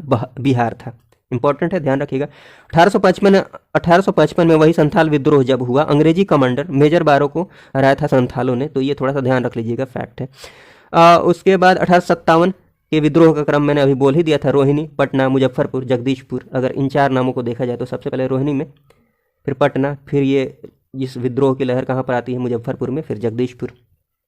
बिहार में विद्यापीठ की स्थापना, बिहार विद्यापीठ की स्थापना 6 फरवरी 1921 को की जाती है महात्मा गांधी जी के द्वारा। तो ये भी थोड़ा सा ध्यान रख सकते हैं। बिहार में 1937 में गठित प्रथम जो भारतीय मंत्रिमंडल था उसका नेतृत्व किसने किया था? वो छूट गया है यहाँ पर लिखना। ये नोट्स में आपको मिल जाएगा, मोहम्मद यूनुस ने, मोहम्मद यूनुस। ठीक, उसके बाद बिहार प्रांतीय सरकार का गठन श्री कृष्ण सिंह के द्वारा, श्री कृष्ण सिंह के नेतृत्व में किया गया था 2 जनवरी 1946 का। तो थोड़ा सा ये देख सकते हैं, श्री कृष्ण सिंह के नेतृत्व में किया गया था। ये नाम इंपॉर्टेंट है। बिहार प्रांतीय सरकार का गठन किसके नेतृत्व में किया गया था? श्री कृष्ण सिंह के नेतृत्व में किया गया था। बिहार के भूगोल की बात की जाए तो देखिए, यहाँ पर हम अक्षांशीय और देशांतरीय विस्तार की बात नहीं करेंगे, 2 लाइन की तो बात है। आप सामान्य परिचय वाले वीडियो और नोट्स में उन चीज़ों को देख सकते हैं। यहाँ पर हम डायरेक्ट बात करने वाले हैं भूगर्भिक संरचना से, जियोलॉजिकल स्ट्रक्चर से। इसके बाद एक एक करके सारी चीज़ों को देख लेंगे, जैसे भौतिक संरचना हो गई, बिहार की मिट्टियाँ हो गई, बिहार की नदियाँ हो गई, मतलब बिहार के कॉन्टेक्स्ट में भूगोल के अंतर्गत जितनी भी चीज़ें हो सकती हैं उन सारी चीज़ों को इस वीडियो में देखने वाले हैं। उसके बाद चलिए बात करते हैं भूगर्भिक संरचना की। भूगर्भिक संरचना की बात की जाए, अर्थात भू अर्थात पृथ्वी, गर्भ मतलब पृथ्वी का अंदर वाला हिस्सा कैसा दिखता है बिहार में, ठीक, उनको देखने वाले हैं। उसके बाद भौतिक संरचना भी देख लेंगे, मतलब बाहर से कैसा दिखता है, क्या स्ट्रक्चर है। ठीक, तो भूगर्भिक संरचना की बात की जाए उससे पहले मैं आपको सजेस्ट करूंगा कि आपको मैप का आइडिया जरूर होना चाहिए। बिहार के मैप का आइडिया जरूर होना चाहिए। ये तो जरूर पता होना चाहिए कि सीमांत जिले कौन कौन से हैं, मतलब सीमा रेखा पर उत्तर में कौन कौन से हैं, पूर्व में कौन कौन से जिले हैं, ये इधर दक्षिण में कौन कौन से हैं, पश्चिम में कौन कौन से जिले हैं। और मोटा मोटी ये भी पता होना चाहिए बीच वाले जो जिले हैं, मतलब इधर की तरफ अंदर में जो जिले हैं ना, इनका पता होना चाहिए कि कौन सा जिला किधर की तरफ है। हल्का फुल्का भी आइडिया होगा तो आराम से आप क्वेश्चन को सही टिक कर पाएंगे, क्वेश्चन का आंसर सही टिक कर पाएंगे, नहीं तो कन्फ्यूजन ही कन्फ्यूजन होगा। ठीक है, तो कन्फ्यूजन से बचने के लिए आप मैप में कम से कम इतना जरूर ध्यान में रखिए कौन सा जिला किधर की तरफ है। ठीक है, अब जैसे इसी की बात कर लीजिए, भूगर्भिक संरचना की बात कर लीजिए, तो 4 भागों में इसको बांटा गया है। एक तो इधर धारवाड़ क्रम की चट्टानें हैं, इधर जो ये दक्षिणी सीमांत पठारी क्षेत्र है। ठीक, इसी में इधर की तरफ ये वाला हिस्सा जो है ये विंध्यन क्रम के अंतर्गत आता है। ये टर्शियरी चट्टानें हैं और ये क्वाटरनरी चट्टानें, मैदानी भाग जिसके अंतर्गत आता है, ये बड़ा वाला हिस्सा, सबसे बड़ा यही हिस्सा है और सबसे नया है। हाँ, एक और बात आप ध्यान में रखिएगा, सबसे पुरानी चट्टानें जो है ना, ये है धारवाड़ क्रम की चट्टानें, सबसे पुरानी। उसके बाद ये है, उसके बाद ये है, उसके बाद ये है। तो अगर आप मैप को ध्यान में रखते हैं ना, एक तो जिला ध्यान में रखिएगा, उसके बाद इस मैप की बात, भूगर्भिक संरचना की बात की जाए तो इसमें इस मैप को दिमाग में सेट कर जाइए कि हाँ, इधर की तरफ दक्षिण की तरफ यहाँ पर धारवाड़ क्रम की चट्टानें हैं, ये विंध्यन क्रम की है, इधर टर्शियरी चट्टानें हैं और सबसे पुराना ये है, उसके बाद ये है, उसके बाद ये है। आसानी से आप दिमाग में सेट कर पाएंगे, रटने की जरूरत ही नहीं है और कोई कन्फ्यूजन भी नहीं रहेगा। ठीक है ना, तो मान लीजिए अगर पूछ लिया जाएगा धारवाड़ क्रम के अंतर्गत कौन से क्षेत्र नहीं आते हैं, क्वेश्चन में पूछ लिया जाए। ठीक, तो एक तो उपाय है कि आप जिलों को रट जाइए, इधर की तरफ जो जिले हैं उनको रट जाइए, और एक उपाय ये है कि मैप से चीज़ों को ध्यान में रखिए, रटने की जरूरत ही नहीं है। ठीक है, और ये क्वेश्चन पूछा गया है, हाँ ये भी क्वेश्चन पूछा गया है, निम्नलिखित में से कौन सी पहाड़ी सबसे पुरानी पहाड़ी है, और ऑप्शन में खड़गपुर की पहाड़ी थी। तो खड़गपुर की जो पहाड़ी है ना, वो धारवाड़ क्रम के अंतर्गत ही आती है। इसलिए मैं इतनी बातों को आपको बता रहा हूँ, इन सारी बातों को, तो थोड़ा सा ध्यान रखिएगा। तो ये ध्यान रखिएगा, सबसे पुरानी है, उसके बाद ये, उसके बाद ये, उसके बाद ये। हाँ, विस्तार की बात कर ली जाए तो मैप से तो आप ध्यान रखिएगा, भले मैंने लिख दिया है लेकिन मैप से आप जरूर ध्यान रखिएगा। धारवाड़ क्रम की चट्टानों की बात कीजिए, विस्तार की बात कीजिए, तो मैंने कुछ जिलों को लिख दिया, जैसे बिहार शरीफ हो गया, गया हो गया, आपको पता है ना, यहाँ कैमूर है, इधर रोहतास है। ठीक है, यहाँ पर आइएगा, औरंगाबाद है, गया है, नवादा है, जमुई है। ठीक है, ऐसे करके जिले हैं, मुंगेर है इधर। तो चलिए, हम क्या बता रहा था, तो धारवाड़ चट्टानों की बात की जाए तो विस्तार की बात करें तो देखिए, बिहार शरीफ हो गया, गया हो गया, राजगीर हो गया, नवादा हो गया, जमुई हो गया, मुंगेर की खड़गपुर पहाड़ी देख लीजिए, मुंगेर की जो खड़गपुर पहाड़ी है, इधर वाला हिस्सा हो गया। तो वही तो मैं आपको बता रहा हूँ कि मैप से चीज़ों को ध्यान में रखेंगे ना, मुंगेर की खड़गपुर पहाड़ी इधर की तरफ, मैप से चीज़ों को आप ध्यान में रखेंगे तो आसानी से याद रख पाएंगे। उसके बाद बात कर लेते हैं विंध्यन क्रम। विंध्यन क्रम की बात की जाए, इसके विस्तार की बात की, मतलब बिहार के कौन कौन से जिले इसके अंतर्गत आते हैं, तो देखिए कैमूर, मुख्य रूप से कैमूर और रोहतास, इधर कैमूर है, यहाँ रोहतास है, याद रटने की जरूरत ही नहीं है, मैप आपको पता है तो। उसके बाद टर्शियरी चट्टानों की बात की जाए तो इसका विस्तार पश्चिमी चंपारण, सोमेश्वर पहाड़ी उधर की तरफ ही है, पश्चिमी चंपारण की तरफ सोमेश्वर की पहाड़ी है, हिमालय का जो तराई क्षेत्र है, इधर वाला तराई क्षेत्र, यहाँ वाला तराई क्षेत्र इधर भी है, बट यहाँ की बात मैं कर रहा हूँ। ठीक, तो आप ऐसे ध्यान में रख पाएंगे आसानी से, रटने की जरूरत ही नहीं है, ये तो मैंने ऐसे ही लिख दिया है। क्वाटरनरी चट्टानों की बात की जाए तो ये मैदानी क्षेत्र वाला जो हिस्सा है ना, क्वाटरनरी चट्टानों के अंतर्गत आ जाएगा। और ये एक्चुअली जो मैदान, ये इधर की तरफ ये जो मैदान बना हुआ है, मैदानी भाग जो है, ये इधर की तरफ से जो नदियाँ आती है ना, उनके द्वारा लाए गए अवसादों के द्वारा ये मैदान निर्मित हुआ है। ठीक। और इधर की तरफ से जो नदी आती है, असल में ये बीच में थोड़ा सा धंसा हुआ है और इधर की तरफ उठा हुआ है, इसलिए नदियों का बहाव ऐसे होता है, इधर की तरफ उठा हुआ है, इधर की तरफ थोड़ा सा धंसा हुआ है। ठीक, नदियों के बहाव से आप समझ सकते हैं कि इधर की तरफ धंसा हुआ है कि इधर की तरफ उठा हुआ है। ठीक है, उसके बाद बात करते हैं, हाँ तो ये मैंने लिख ही दिया, क्वाटरनरी चैटरनरी विस्तार मैदानी क्षेत्र गंगा एवं सहायक नदियों द्वारा लाए गए अवसादों से निर्मित मुख्यतः। ठीक है ना, निर्माण अभी भी जारी है क्योंकि हमेशा नदियों के द्वारा अवसाद लाए ही जाते रहते हैं और ये काफ़ी उपजाऊ है, बिल्कुल उपजाऊ होगी ही। और हाँ, ये मैंने लिख दिया है कि सबसे प्राचीन कौन सा है। सबसे प्राचीन है धारवाड़ क्रम की चट्टानें, उसके बाद विंध्यन क्रम की, उसके बाद टर्शियरी, उसके बाद क्वाटरनरी, मतलब सबसे नया वाला ये है। तो आप जरूर ध्यान रखिएगा इन चीज़ों को। उसके बाद बात करते हैं भौतिक संरचना की। बात की जाए तो 3 भागों में इसको बांटकर देखा जा सकता है। एक तो शिवालिक, अर्थात शिवालिक का जो पर्वतीय भाग है, मतलब हिमालय वाला जो क्षेत्र है एवं तराई क्षेत्र, उसी के अंतर्गत आ जाएगा। हम एक एक करके देख लेंगे। फिर मैदानी भाग है, दक्षिण का जो सीमांत पठारी भाग है। ठीक, एक एक करके सारी चीज़ों को देख लेते हैं। जैसे शिवालिक का जो पर्वतीय क्षेत्र है उसकी बात की जाए, इधर की तरफ, तो इसके अंतर्गत क्या क्या आता है भाई, यहाँ पर मैंने सब लिख दिया है। जैसे सोमेश्वर श्रेणी हो गई, हरहा घाटी हो गई, हरा नदी के नाम पर है हरहा घाटी, दून घाटी, इसी को दून घाटी भी बोलते हैं, या फिर रामनगर दून, इधर की तरफ सोमेश्वर श्रेणी, हरहा घाटी, ये दून, मतलब बीच में ये हरहा घाटी है। ठीक, इधर रामनगर दून है, इधर सोमेश्वर श्रेणी है, तो ये ध्यान रखिएगा। यहाँ पर मैंने सब कुछ लिख दिया है। बिहार की जो सबसे उत्तरतम, मतलब सबसे उत्तरतम जो श्रेणी है ना, वो सोमेश्वर श्रेणी है, सबसे उत्तर साइड में, वो दिख भी रहा है आपको। सर्वोच्च चोटी जो फोर्ट सोमेश्वर, हाइट कितनी है, 874 मीटर है, पश्चिम चंपारण में, वो मैप में आपको दिख ही रहा है, तो रटने की जरूरत ही नहीं है। इसलिए मैं आपको बार बार सजेस्ट करूंगा कि मैप से चीज़ों को ध्यान में रखने की कोशिश कीजिए। हरहा घाटी की बात कीजिए तो ये मैंने आपको बता दिया है, बिल्कुल इनके, ये नॉर्थ में है, सोमेश्वर श्रेणी नॉर्थ में है, हरहा घाटी ये मध्य में है, लिख दिया है यहाँ पर मैंने, रामनगर दून साउथ में है। तीनों की बात की जाए, इन तीनों की बात की जाए तो ये नॉर्थ में है सबसे, ये साउथ में है, और हरहा घाटी बीच में है, मध्य में है। ठीक है, तो ये सारी चीज़ें हैं। रामनगर दून की बात कीजिए तो ये मैंने लिख दिया है, शिवालिक का दक्षिणतम, हरहा घाटी के दक्षिण में है, तो ये तो मैंने बता ही दिया है, लिखा हुआ है, इसी से आपको समझ में आ जाएगा, ये ना भी पढ़ेंगे तब भी। और ये मैंने लिखा है सोमेश्वर श्रेणी और रामनगर दून के मध्य, तो ये आपको दिख ही रहा है, ये नॉर्थ में है, ये साउथ में है, तो ये भी मध्य में ही आएगा, ये ना भी पढ़ेंगे तो चलेगा, ये थोड़ा सा देख लीजिएगा। उसके बाद बात करते हैं मैदानी भाग की। बात की जाए तो मैदानी भाग में बात करें, देखिए 2 भागों में बांटकर देखा जा सकता है इसको। बीचों बीच गंगा नदी बहती है। ठीक, इसके उत्तर वालों को गंगा का उत्तरी मैदान बोला जा सकता है, और ये वाला जो है गंगा का दक्षिणी मैदान, मतलब ये उत्तरी मैदान हो गया, ये दक्षिणी मैदान हो गया। ये बहुत मुश्किल चीज़ें नहीं है।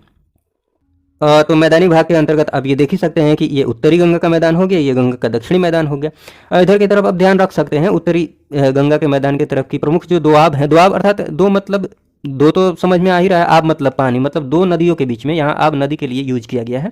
2 नदियों के बीच का जो क्षेत्र है, तो कैसे कैसे ये बांटा गया, एक तो घाघरा गंडक वाला दोआब हो गया, गंडक कोसी हो गया, कोसी महानंदा हो गई, यही तो प्रमुख नदियाँ हैं उत्तर की तरफ। ठीक है, चलिए नदी की बात अभी करने वाले हैं, उसमें हम सारी बातें कर लेंगे।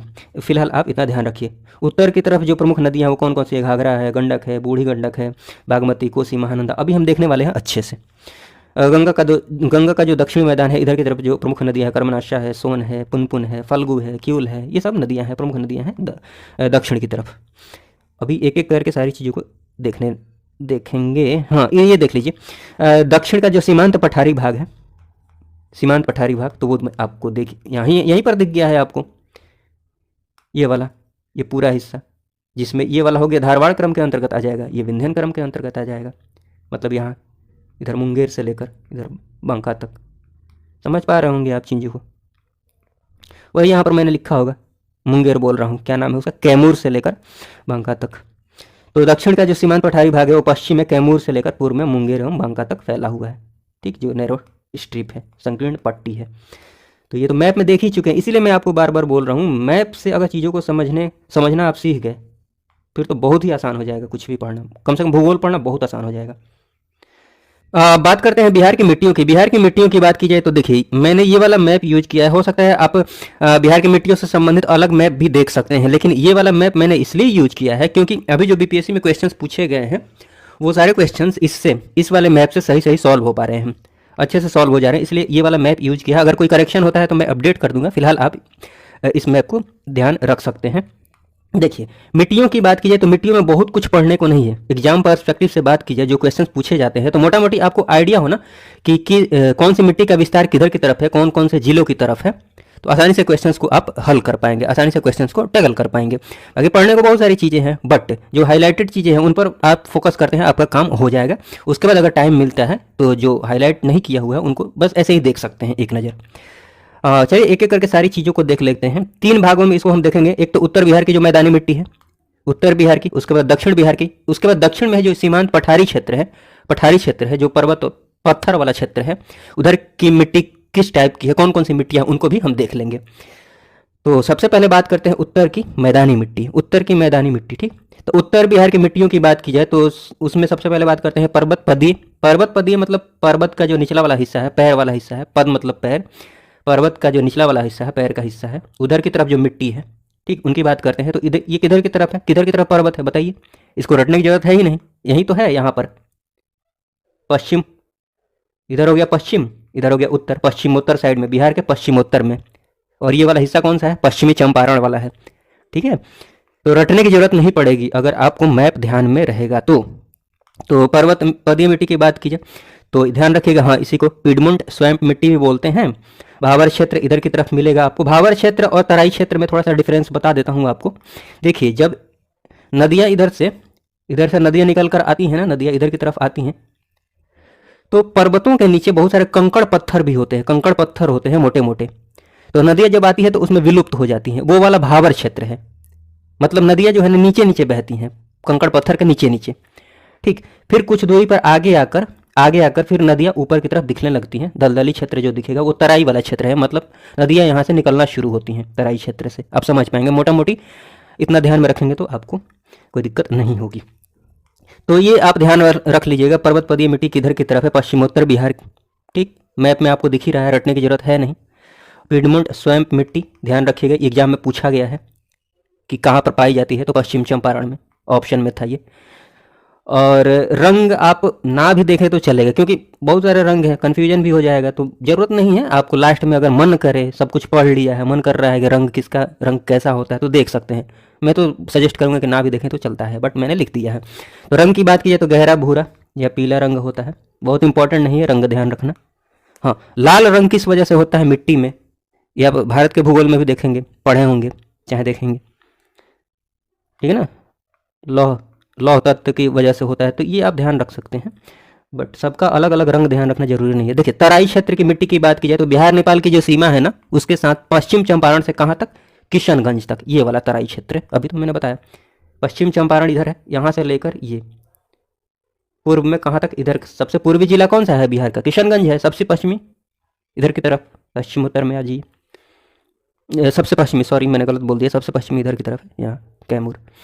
सबसे पूर्वी कौन सा है, किशनगंज है। मतलब ऊपर की बात की जाए तो पश्चिमोत्तर बोल रहा हूँ, पश्चिम में जो ये पश्चिम चंपारण है, पश्चिम चंपारण से लेते हुए पूर्व में कहाँ तक, किशनगंज तक। ठीक है, ये सबसे उत्तरी जिला है पश्चिम चंपारण, और सबसे पूर्वी है ये किशनगंज।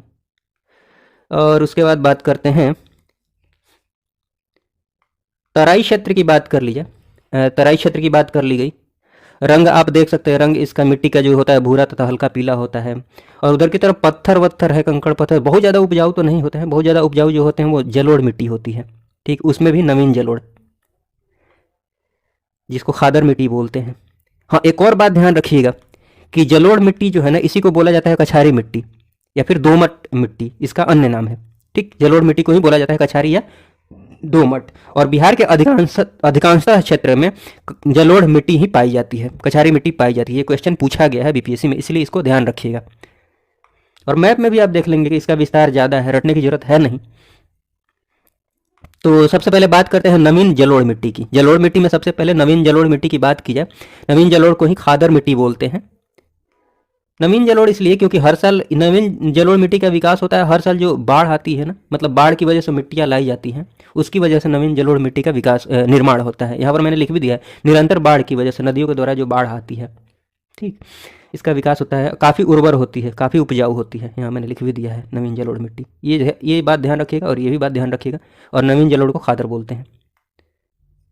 हाँ, ये विस्तार मैं आपको नहीं बता रहा हूँ। देखिए, जैसे नवीन जलोढ़ मिट्टी की बात कीजिए, यहाँ पर दिखा ही दिया है पर्वत पादीय मिट्टी इधर की तरफ है, इधर की तरफ। ठीक है, मुख्य रूप से यही ध्यान में रखना है आपको, विस्तार ध्यान में रखना है, और हल्की फुल्की जो छोटी मोटी बातें वो मैंने आपको बता ही दी है, वो लिखा ही हुआ है, तो टेंशन लेने की जरूरत नहीं है। तराई मिट्टी की बात कीजिए तो आपको दिख ही रहा है उधर मैप में।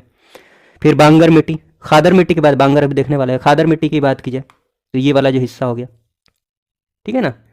अब ये वाला हिस्सा से क्वेश्चन बीपीएससी में पूछा गया था। क्वेश्चन बीपीएससी में ये पूछा गया था, मुजफ्फरपुर, दरभंगा तथा चंपारण जिलों में कौन सी मिट्टी अधिकांशतः पाई जाती है। ऑप्शन में था काली मिट्टी, देखिएगा अब इसको, काली मिट्टी था। दूसरा ऑप्शन में दिया हुआ था नवीन जलोढ़, नवीन जलोढ़।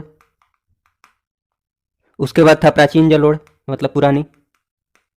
उसके बाद था लाल मिट्टी, लाल मिट्टी। अब एक बात बताइए, आपको मोटा मोटी पता हो कि मुजफ्फरपुर, दरभंगा, चंपारण किधर है। चंपारण इधर हो गया, इधर की तरफ, इधर की तरफ चंपारण हो गया, इधर की तरफ मुजफ्फरपुर हो गया, यहाँ पर दरभंगा हो गया। तो अगर आपको ये पता है तो आसानी से क्वेश्चन को टैकल कर पाएंगे। कौन सा आंसर सही हो जाएगा? नवीन जलोढ़। काली मिट्टी तो बिल्कुल नहीं होगा, लाल मिट्टी की संभावना ही नहीं है। ठीक है, आप समझ पा रहे होंगे मेरी बातों को, इसलिए मैं आपको बोल रहा हूँ कि मोटा मोटी आपको पता होगा ना, मैप का आइडिया होगा कौन सा जिला किधर की तरफ है, तो आसानी से क्वेश्चंस को टैकल कर पाएंगे बिना किसी कन्फ्यूजन के। पुरानी जलोढ़ अर्थात बांगर मिट्टी की बात की जाए तो इसमें चूने की अधिकता होती है। रंग इसका गहरा भूरा, हल्का काला भी हो सकता है, हल्का भूरा, सफ़ेद, ये सब। तो रंग बहुत इंपॉर्टेंट नहीं है, ना भी ध्यान में रखेंगे तो चलेगा। हाँ, यहाँ पर जैसे कि नवीन जलोढ़ में बात की है तो फसलों में मैंने गन्ना, मक्का, धान, गेहूँ, जूट इत्यादि ये सारी मुख्य फसलें हैं जहाँ यहाँ पर उगाई जा सकती हैं। हाँ, इसकी विशेषताएं ध्यान रख लीजिएगा। नवीन जलोढ़ मिट्टी में इसमें चीका की अधिकता होती है अर्थात क्ले की अधिकता होती है। नमी धारण करने की क्षमता इसमें अधिक होती है। नमी धारण करने की क्षमता अधिक है, इसका मतलब वो उपजाऊ अधिक है। ठीक है ना, इसलिए इसकी उर्वरता जो होती है काफ़ी ज़्यादा होती है। हाँ, पुरानी जलोढ़ की बात कर रहे थे तो पुरानी जलोढ़ मिट्टी की बात कीजिए, चूने की अधिकता मैंने बता दी है। रंग बहुत ज़रूरी नहीं है, आप पढ़ सकते हैं। फसलों की बात कीजिए, बहुत ज़रूरी नहीं है, पढ़ लीजिएगा। धान, गेहूँ, मक्का, गन्ना ये मुख्य फसलें हैं। सिंचाई की अधिक आवश्यकता होती है इसमें, ठीक है ना, सिंचाई की आवश्यकता होती है पुरानी जलोढ़ मिट्टी में, तो ये उपजाऊ हो सकती है सिंचाई करने के बाद। उसके बाद कगारी मिट्टी की बात की जाए तो नाम से ही भोजपुरी में एक वर्ड है कगरी, मतलब किनारे, तो ऐसे भी ध्यान में रख सकते हैं। गंगा नदी के कगरी, गंगा के किनारे कगारी मिट्टी। गंगा के जो किनारे किनारे वाली, यहाँ पर लिखा ही होगा, गंगा के दक्षिणी एवं सोन, किउल, फल्गु अर्थात दक्षिण बिहार की जो नदियाँ हैं उनके किनारे वाले, उनके किनारे ये मिट्टियाँ पाई जाती हैं। ठीक, कगारी मिट्टी। यहाँ पर थोड़ा सा इसमें दिखाया गया है, ये वाला हिस्सा कगारी मिट्टी वाला, ये वाला हिस्सा। ठीक, तो बस इतना आप ध्यान में रख लीजिए, बहुत इंपॉर्टेंट नहीं, थोड़ा सा ध्यान रख लीजिएगा।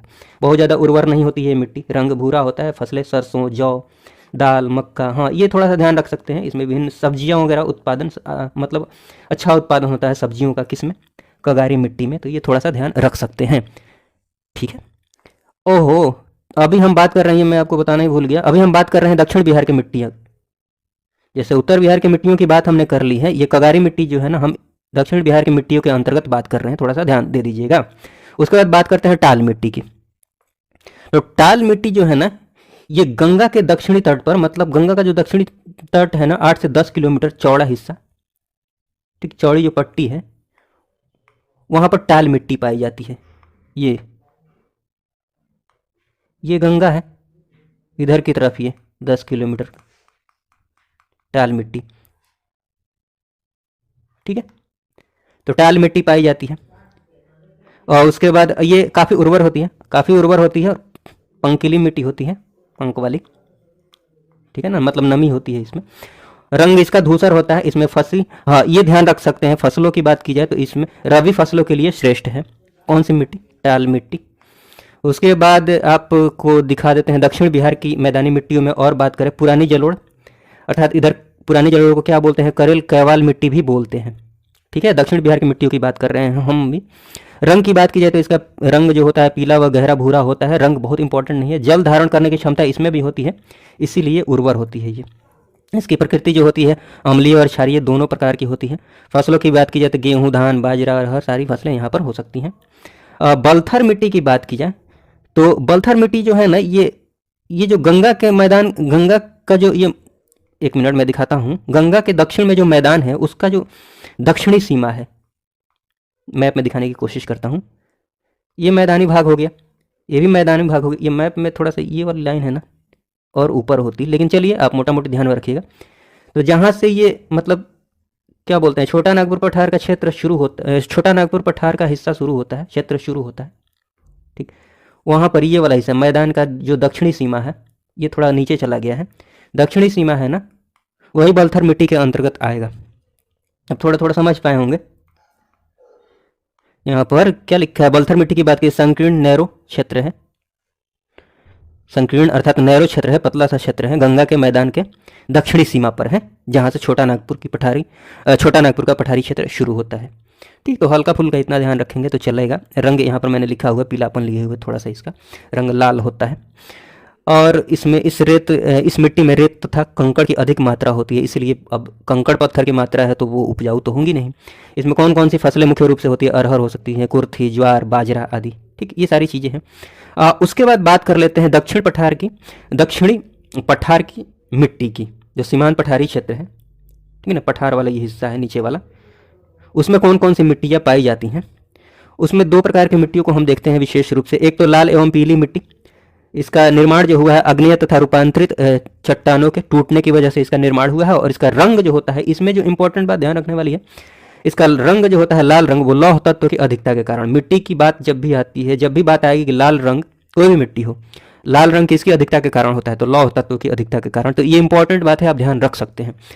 फसलों को आप पढ़ सकते हैं, मक्का, दलहन, मोटे अनाज आदि इसमें उगाए जा सकते हैं प्रमुख रूप से। लाल बलुई मिट्टी की बात कीजिए तो रोहतास और कैमूर का क्षेत्र है, ये इंपॉर्टेंट है, ये ध्यान रखिएगा।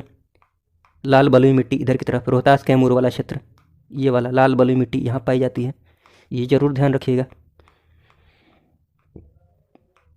कहाँ गया भाई, हाँ, तो अब बलुई मिट्टी है, लाल बलुई मिट्टी है, पठारी क्षेत्र है, तो उर्वर तो होगा नहीं।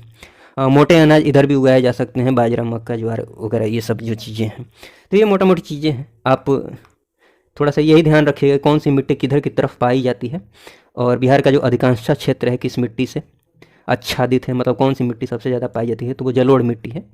जलोढ़ मिट्टी के एक नवीन जलोढ़ मिट्टी होती है, पुरानी जलोढ़, बट कुल मिलाकर समग्र रूप से देखा जाए तो जलोढ़ मिट्टी सबसे ज़्यादा पाई जाती है, अधिकांश क्षेत्र में पाई जाती है। उसके बाद बात करते हैं बिहार की नदियों की। नदियों की बात की जाए तो प्रमुख नदी तो गंगा हो जाएगी, आपको पता ही है। अब गंगा, बाकी सारी नदियाँ गंगा की सहायक हो जाएंगी।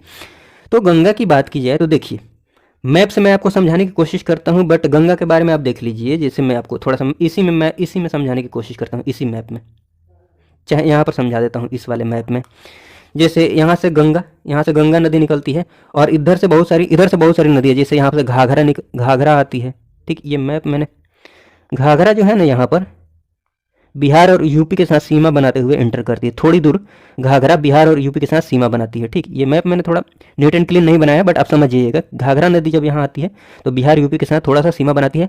वैसे ही यहाँ गंडक भी बिहार यूपी के साथ सीमा बनाती है। इधर से कर्मनाशा नदी बिहार यूपी के साथ सीमा बनाती है, ध्यान रखिएगा।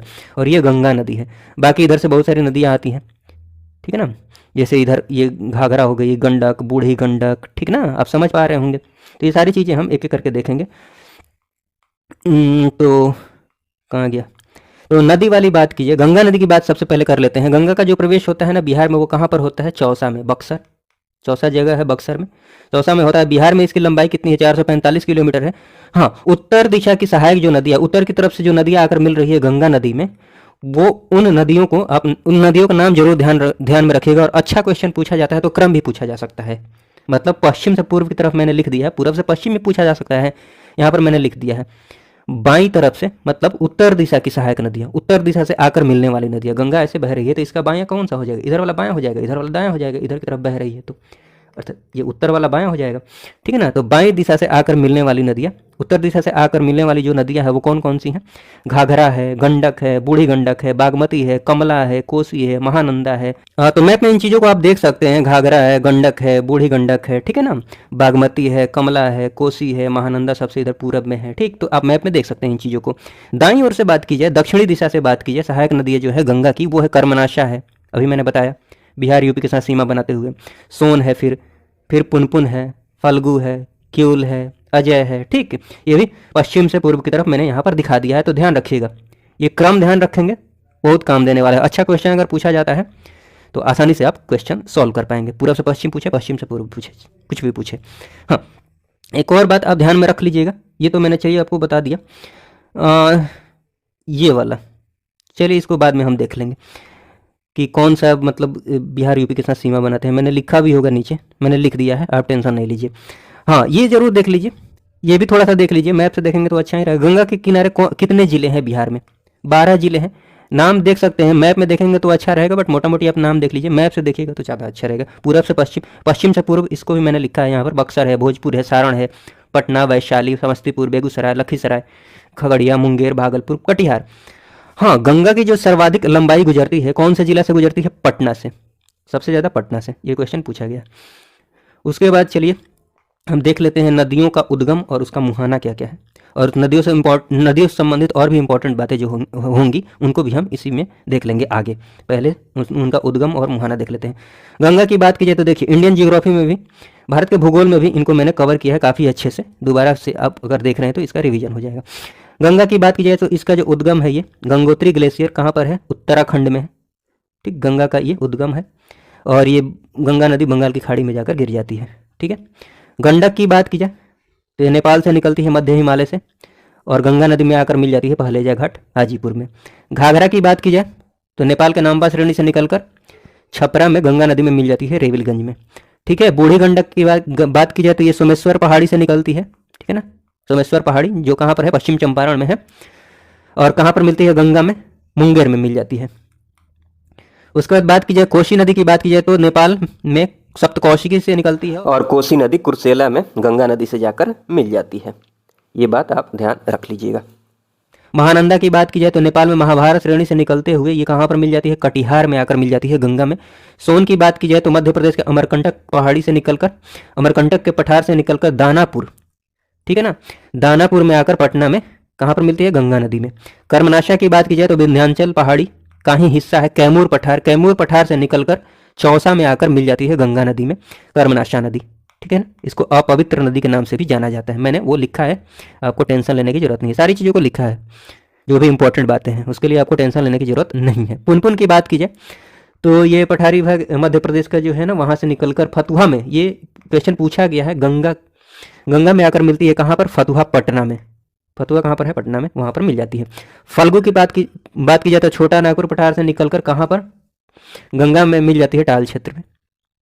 उसके बाद घाघरा की बात, हाँ, तो ये नदियों की बात हो गई, उद्गम और उनका जो मुहाना है, संगम है।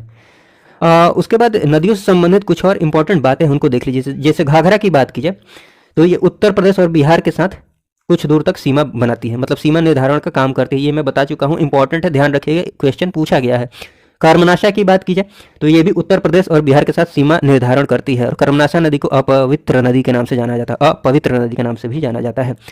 गंडक की बात की जाए तो इसका अन्य नाम सदा नीरा है, गंडकी है, नारायणी है, शालिग्रामी है, बहुत सारे नाम हैं। हाँ, उत्तर प्रदेश और बिहार के साथ ये भी सीमा निर्धारण करती है।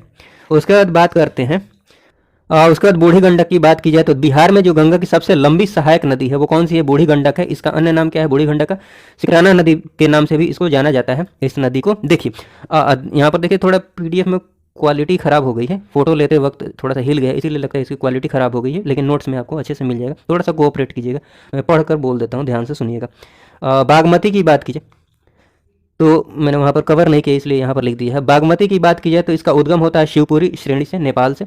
इसका मुहाना जो है ये कहाँ पर आकर मिल जाती है? ये नदी कोसी नदी से मिल जाती है, खगड़िया में। बदला घाट जगह है खगड़िया में, वहाँ पर मिल जाती है कोसी नदी से, गंगा से नहीं मिलती है, इसलिए मैंने इसको लिखा है।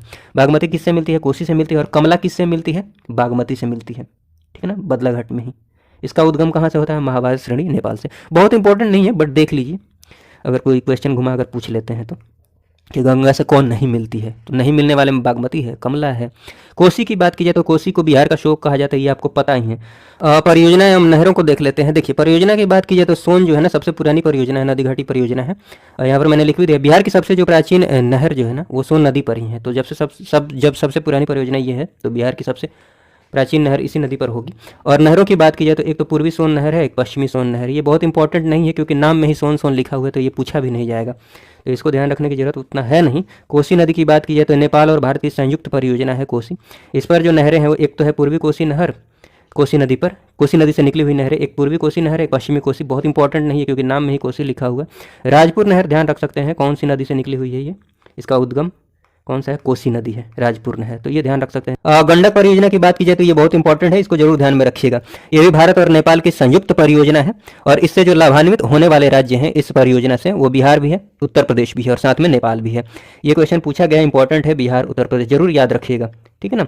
उसके बाद बात की जाए इनसे गंडक नदी से निकलने वाली जो नहरें हैं, एक तो त्रिवेणी नहर है, बहुत इंपॉर्टेंट है, पश्चिम चंपारण से निकलती है।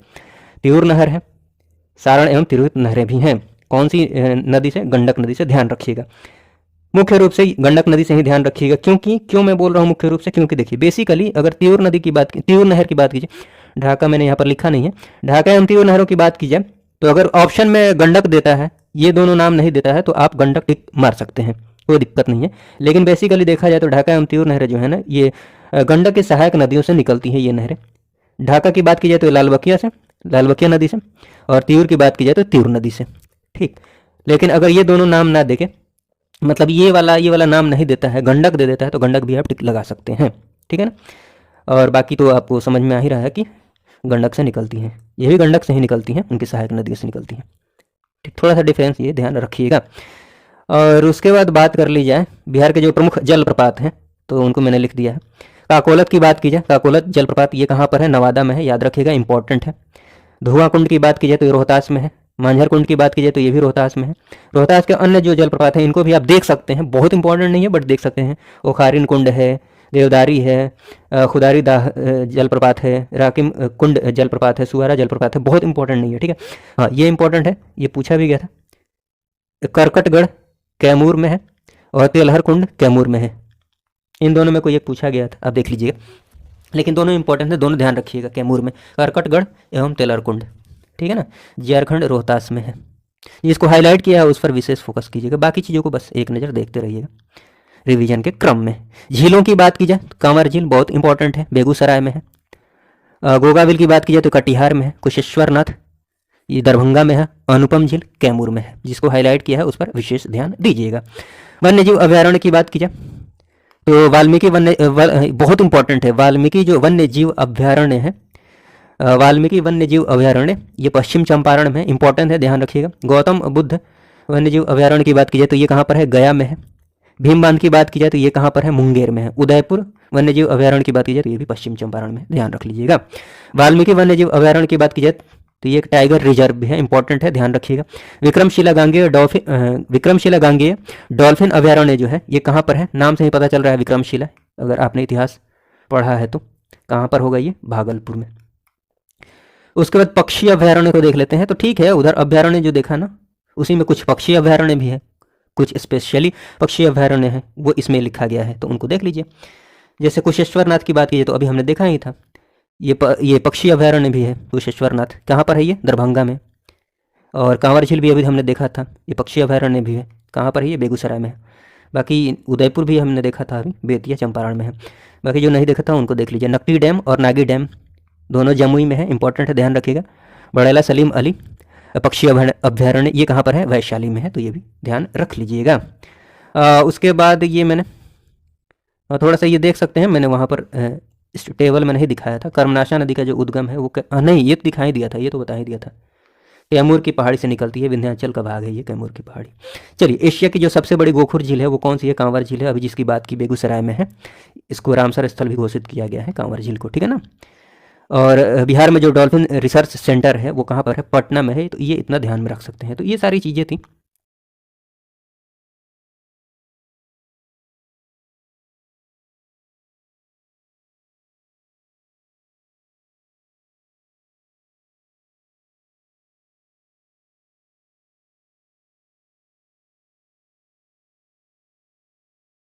ठीक है। उसके बाद बात की जाए खनिज की बात कर लेते हैं, तो यहाँ पर तो चलिए आप मैप देखते रहिएगा, मैंने यहाँ पर लिख भी दिया है टेबल बनाकर कि एक मिनट, इसको भी देख लीजिए थोड़ा सा। ये जोत के प्रकार हैं तो इनको आप थोड़ा सा ध्यान रख सकते हैं। देखिए सीमांत जोत की बात की जाए तो सीमांत जोत के अंतर्गत वे किसान आते हैं जिनके पास 0 से 1 हेक्टेयर तक लैंड हो, जमीन हो, ठीक है। लघु जोत के अंतर्गत कौन से किसान आते हैं जिनके पास 1 से 2 हेक्टेयर लैंड हो। मध्यम जोत के अंतर्गत आते हैं जिनके पास 2 से 10 हेक्टेयर तक लैंड हो। और वृहद जोत के अंतर्गत कौन से किसान आते हैं जिनके पास 10 हेक्टेयर से ज़्यादा लैंड हो। इसमें आपको ध्यान ये रखना है, बिहार के कॉन्टेक्स्ट में बात की जाए तो लगभग 97% किसान जो है ना वो सीमांत जोत और लघु जोत के अंतर्गत आते हैं, जो कि बहुत अच्छी बात नहीं है, ठीक, जो कि बहुत अच्छी बात नहीं है। खैर चलिए, उसके बाद बात हम करते हैं बिहार में खनिज की। तो यहाँ पर मैंने टेबल बनाकर लिख दिया है, कोई दिक्कत की बात नहीं है, लेकिन चलिए यहाँ पर मैप देखते हैं। मैप में बात कीजिए, देखिए प्रमुख जो खनिज है ना उनका जो भंडार है उनको देखें तो पाइराइट की बात करें तो पाइराइट की बात की जाए तो भारत में आप मान सकते हैं कि इकलौता बिहार ही है जो पाइराइट का उत्पादन करता है, लगभग 95%, ठीक है। और पाइराइट का जो बिहार में भंडार है वो कहाँ पर है, रोहतास में है, याद रखिएगा, इंपॉर्टेंट है, रोहतास में। चूना पत्थर की बात की जाए तो देखिए चूना पत्थर का जो भंडार है मेनली कहाँ पर है, रोहतास और कैमूर में भंडार है इसका, ठीक है। मैप से चीज़ों को ध्यान में रखने की कोशिश कीजिए। मैप से चीज़ों को ध्यान में रखेंगे तो आपको कम से कम ये पता चल जाएगा ना, मान लीजिए पूछ लेता है कि पाइराइट का या फिर चूना पत्थर का भंडार कहाँ पर है और 3 ऑप्शन ऊपर से उठा कर दे देता है उत्तर बिहार से, तो मैप से आपको आइडिया लग जाएगा ना कि भाई जो भी खनिज हैं वो दक्षिण बिहार में मिलते हैं, क्योंकि इधर की तरफ ही पठारी क्षेत्र है, इधर की तरफ तो मैदानी भाग है, ठीक। तो कॉन्सेप्ट से आप चीज़ों को क्लियर कर पाएंगे आसानी से, कोई कन्फ्यूजन भी नहीं होगा। और ऐसे ही क्वेश्चंस पूछे जाते हैं ताकि आप रटे नहीं, मतलब रटा हुआ क्या बोलते हैं, रटा हुआ दिमाग नहीं लगाएं वहाँ पर, आप वहाँ पर कॉन्सेप्ट को अप्लाई करें।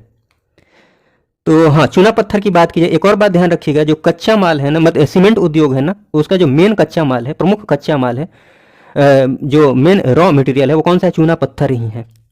चूंकि चूना पत्थर इधर पाया जाता है, कैमूर और रोहतास की तरफ पाया जाता है, इसीलिए अधिकांशतः बिहार में जो सीमेंट उद्योग है इधर की तरफ ही है, ठीक है। उसके बाद देखिए अभ्रक की बात की जाए तो इधर नवादा है, यूरेनियम की बात की जाए तो गया है, और सोना की बात की जाए तो ये इंपॉर्टेंट है, आप ध्यान रखिएगा, जमुई, ठीक है ना, जमुई। फिर बॉक्साइट की बात कर ली जाए, देख रहे हैं ना यहाँ पर लिखा हुआ है बॉक्साइट मुंगेर में। तो सारी बातें यहाँ पर लिखी हुई हैं, आप मैप देखते रहिएगा। चलिए टेबल हम देख लेते हैं। टेबल में मैंने खनिज लिखा है और जो उनके प्रमुख क्षेत्र हैं उनको लिखा है। जैसे चूना पत्थर की बात की जाए तो मैंने अभी बता ही दिया, रोहतास और कैमूर, ध्यान रखिएगा। पाइराइट की बात की जाए तो पाइराइट को मूर्खों का सोना भी कहा जाता है, ठीक है ना, मूर्खों का सोना, गोल्ड जैसा ये दिखता है। तो पाइराइट का जो उत्पादन क्षेत्र है, प्रमुख क्षेत्र जो है, भंडार है, वो कहाँ पर है, रोहतास में है, याद रखिएगा। देश में बिहार का प्रथम स्थान है इसका, ठीक। लगभग 95% जो भंडार है वो कहाँ पर है, बिहार में ही है पाइराइट का। सोना की बात की जाए तो सोना के लिए जमुई ध्यान रखिएगा। यूरेनियम की बात की जाए तो मुख्य रूप से आप गया ध्यान में रखिएगा, ठीक है ना, मुख्य रूप से जिसको हाईलाइट किया गया है उसको आप जरूर ध्यान में रखिएगा। उसके बाद मतलब मुख्य रूप से वहाँ पर पाया जाता है। उसके बाद नवादा आप ध्यान रख सकते हैं। उसके बाद बॉक्साइट की बात की जाए तो मुंगेर, मुख्य रूप से मुंगेर में। उसके बाद रोहतास भी ध्यान रख सकते हैं, रोहतास में भी पाया जाता है।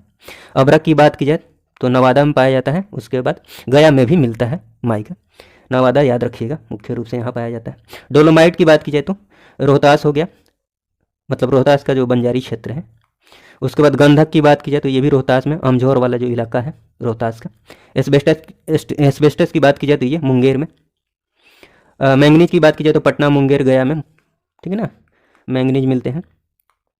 उसके बाद मैग्नेटाइट अयस्क की बात की जाए, मैग्नेटाइट लोहा का अयस्क है, तो मैग्नेटाइट की बात की जाए तो गया और जमुई वाले क्षेत्र में ये मिलता है। और हेमेटाइट अयस्क की बात की जाए, ये भी लोहा का अयस्क है, तो ये भागलपुर में मिलता है, ठीक है ना, भागलपुर में इसका भंडार है।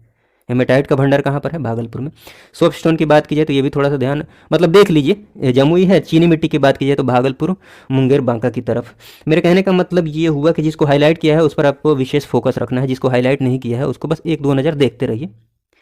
क्वेश्चन में अगर पूछा जाता है तो आपको कोई ऑप्शन देकर चीज़ें याद आ जाएंगी ऑटोमेटिकली। हाँ, जिसको हाईलाइट किया है उस पर विशेष फोकस रखिए।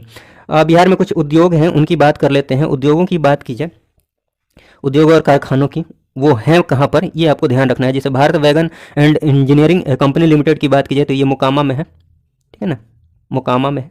सिगरेट फैक्ट्री की बात की जाए, सिगरेट फैक्ट्री एवं बंदूक के कारखाने की बात की जाए तो मुंगेर में है। जूता के कारखाना, ठीक है ना, बाटा का है, बाटा इंडिया लिमिटेड, ये कहाँ पर है, मोकामा में है, ये भी पटना में। बिहार स्टेट स्कूटर्स लिमिटेड की बात की जाए तो ये कहाँ पर है, पटना में है, पटना के फतुहा में, ठीक है ना, यहीं पर पुनपुन नदी आकर गंगा से मिलती है, बहुत इंपॉर्टेंट जगह है ये। ठीक, तो वो भी पूछा गया है क्वेश्चन बीपीएससी में, और ये भी पूछा गया है। और रेशम उद्योग की बात की जाए तो रेशम उद्योग कहाँ पर है? भागलपुर में है। कच्चा रेशम की, हाँ, कच्चा रेशम कहाँ कहाँ से प्राप्त होता है ये पढ़ लीजिए, कटिहार, पूर्णिया, मनोहरपुर। तेल शोधक कारखाना की बात की जाए, अर्थात रिफाइनरी की बात की जाए, तो बिहार की जो पहली रिफाइनरी है, प्रथम तेल शोधक कारखाना है, वो कौन सा है? बरौनी ही है, ध्यान रखिएगा। कहाँ पर है? बेगूसराय में। उसके बाद सीमेंट उद्योग की बात की जाए तो याद रख लीजिएगा डालमिया नगर। देख रहे हैं ना ये सीमेंट उद्योग, चूना पत्थर से आप ध्यान रख सकते हैं। सीमेंट उद्योग किधर की तरफ? रोहतास। डालमिया नगर कहाँ पर है? रोहतास। बंजारी में भी है, ठीक है ना, सीमेंट उद्योग। तो आप ध्यान रखिएगा, तो मैप से आप ध्यान रखते हैं तो रटना भी नहीं पड़ेगा इसको। उसके बाद बात की जाए जूट उद्योग की, जूट की बात की जाए तो पूर्णिया, कटिहार में है जूट का उद्योग। रेल पहिया कारखाना बेलापुर, छपरा में है। विद्युत इंजन कारखाना जो है मधेपुरा में है। डीजल इंजन कारखाना मढ़ौरा, छपरा में है। रेल इंजन मरम्मत जो कारखाना है वो कहाँ पर है? जमालपुर में है। सिंदूर का उद्योग, सिंदूर उद्योग लखीसराय में है। और उर्वरक का उद्योग, उर्वरक उद्योग कहाँ पर है? बरौनी में है। जिसको हाईलाइट किया है उस पर विशेष फोकस करिएगा। उसके बाद चलिए कुछ देख लेते हैं। यहाँ पर सीमेंट उद्योग मैंने बता ही दिया है, मैंने बोल दिया है, वो बंजारी वहाँ पर लिखा नहीं था। तो डालमिया नगर बंजारी दोनों रोहतास में ही है, ठीक। तो मैप से भी आप ध्यान रख सकते हैं। कागज़ की बात की जाए तो कागज़ उद्योग में एक दो नाम याद रख सकते हैं, ये डालमिया नगर, ये रोहतास में है। बरौनी हो गया, और भी हैं बट मुख्य रूप से ये ध्यान रख सकते हैं। प्लाईवुड की बात की जाए तो इंपॉर्टेंट है, ये ध्यान रखिएगा, हाजीपुर में है प्लाईवुड उद्योग। चमड़ा उद्योग की बात की जाए तो मोकामा में, दीघा में है, गया में है। तो ऐसे ध्यान रख सकते हैं, बहुत इंपॉर्टेंट नहीं है। दिया सलाई उद्योग की बात की जाए तो कटिहार में है। पटाखा उद्योग की बात की जाए तो पटना सिटी में है। और उसके बाद बिहार की राज्य व्यवस्था की थोड़ी सी बात कर लेते हैं। सबसे पहले बात कर लेते हैं कि बिहार राज्य का गठन कब हुआ। बिहार राज्य की बात की जाए तो देखिए, बंगाल से बिहार जब अलग होता है उसकी बात करें तो वो कब अलग होता है? बंगाल से जब बिहार अलग होता है तो उड़ीसा के साथ अलग होता है, मतलब बिहार और उड़ीसा साथ में होते हैं। इसकी घोषणा होती है 12 दिसंबर 1911 को जॉर्ज पंचम के दरबार में, दिल्ली दरबार में, ठीक है। बिहार राज्य के गठन की बात की जाए, इसकी स्थापना की बात की जाए तो इसका गठन कब कर दिया जाता है? 22 मार्च 1912 को, और इसी 22 मार्च को बिहार दिवस के रूप में मनाया जाता है, ठीक है ना। बिहार राज्य की स्थापना दिवस के रूप में मनाया जाता है किसको? 22 मार्च को। वो 12 हो गया यहाँ पर, यहाँ 22 होगा, 22 मार्च को मनाया जाता है, ध्यान रखिएगा। हाँ, बिहार से उड़ीसा कब अलग हो जाता है? 1 अप्रैल 1936 को। इंपॉर्टेंट है, जिसको भी हाईलाइट किया है उसको जरूर ध्यान रखिएगा। झारखंड कब अलग हो जाता है बिहार से?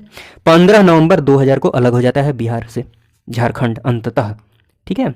कितनी जमीन लेकर? 45.85, लगभग 45.85% जमीन लेकर, ठीक है ना। तो ध्यान रखिएगा। बिहार में पंचायती राज की बात की जाए तो आपको पता ही है, 3 स्तरीय पंचायती राज व्यवस्था है। यहाँ पर भी ग्राम स्तर पर ग्राम पंचायत है जिसके प्रधान को मुखिया कहा जाता है। प्रखंड स्तर पर पंचायत समिति है जिसके प्रधान को प्रमुख कहा जाता है। जिला स्तर पर जिला परिषद है जिसके प्रधान को अध्यक्ष बोला जाता है, चेयरमैन बोला जाता है, ठीक है। हाँ, बिहार राज्य जो अधिनियम है, बिहार पंचायती राज अधिनियम, वो 2006 वाला है, जो लागू कब हुआ था? 8 अप्रैल 2006 को लागू हुआ था। ये थोड़ा सा ध्यान रख सकते हैं। हाँ, 3 स्तरीय पंचायतों में महिलाओं को जो आरक्षण मिला हुआ, कितने का मिला हुआ है? 50% का, 50%, 50% का आरक्षण है। पहले 33 था, 50% कर दिया गया, ठीक। 1700, हाँ, ये थोड़ा सा ध्यान रख सकते हैं। 1937 में जो चुनाव हुआ था ना, स्वतंत्रता से पहले, भारत सरकार अधिनियम 1935 के तहत, इसमें जो बिहार में, देखिए ये हुआ क्या था, बिहार में प्रथम कांग्रेस मंत्रिमंडल का गठन हुआ था, जिसमें प्रथम जो प्रधानमंत्री बने, उस समय मुख्यमंत्री को ही प्रधानमंत्री बोला जाता था। तो जो प्रथम प्रधानमंत्री बने अर्थात मुख्यमंत्री बने वो कौन बने? श्री कृष्ण सिंह। इंपॉर्टेंट है, ध्यान रखिएगा। उप प्रधानमंत्री कौन बनते हैं? अनुग्रह नारायण सिन्हा, ठीक है। और विधानसभा के अध्यक्ष कौन बनते हैं? श्री रामदयालु सिंह, ठीक है ना। ये तीनों बातें याद रखिएगा। उसके बाद बात कीजिए, हाँ, उस समय मैंने यहाँ लिख दिया, उस समय मुख्यमंत्री को प्रधानमंत्री कहा जाता था। हाँ, बिहार केसरी के नाम से श्री कृष्ण सिंह को जाना जाता है, ये भी ध्यान रख लीजिएगा। कुछ एक और बातें हैं, उनको देख लेते हैं। जैसे स्वतंत्रता से पहले बिहार एवं उड़ीसा के प्रथम जो राज्यपाल थे, मतलब बिहार और उड़ीसा जब साथ में थे, उस समय जो प्रथम राज्यपाल बने वो कौन थे? लॉर्ड सत्येंद्र प्रसन्ना सिन्हा, ठीक है। स्वतंत्रता के पहले बिहार के प्रथम राज्यपाल, जब उड़ीसा अलग हो गया उस समय, मतलब केवल बिहार था, तब कौन थे राज्यपाल? सर मॉरिस गार्नियर हैलट, ठीक है। हाँ, स्वतंत्रता के पश्चात बिहार के जो प्रथम राज्यपाल बने वो कौन बने? श्री जयराम दास दौलतराम। इस बार पूछा गया था ये क्वेश्चन। उसके बाद बात कर ली जाए, स्वतंत्रता के पश्चात बिहार विधानसभा के प्रथम अध्यक्ष कौन बने? श्री बिंदेश्वरी प्रसाद वर्मा, ठीक है। बिहार के प्रथम मुख्यमंत्री, बिहार के मतलब स्वतंत्रता के बाद भी यही बनते हैं, श्री कृष्ण सिन्हा। और उसके बाद बिहार की जो प्रथम महिला मुख्यमंत्री है, ये तो आपको पता ही है। बिहार के प्रथम गैर कांग्रेसी मुख्यमंत्री जो है वो कौन बने? श्री महामाया प्रसाद, ठीक है ना। हाँ, बिहार के सर्वाधिक बार जो मुख्यमंत्री, मतलब सर्वाधिक बार शपथ किन्होंने लिया है? नीतीश कुमार ने लिया है। उसके बाद बात की जाए, उसके बाद बात कर लेते हैं कुछ मिसलेनियस बातों की।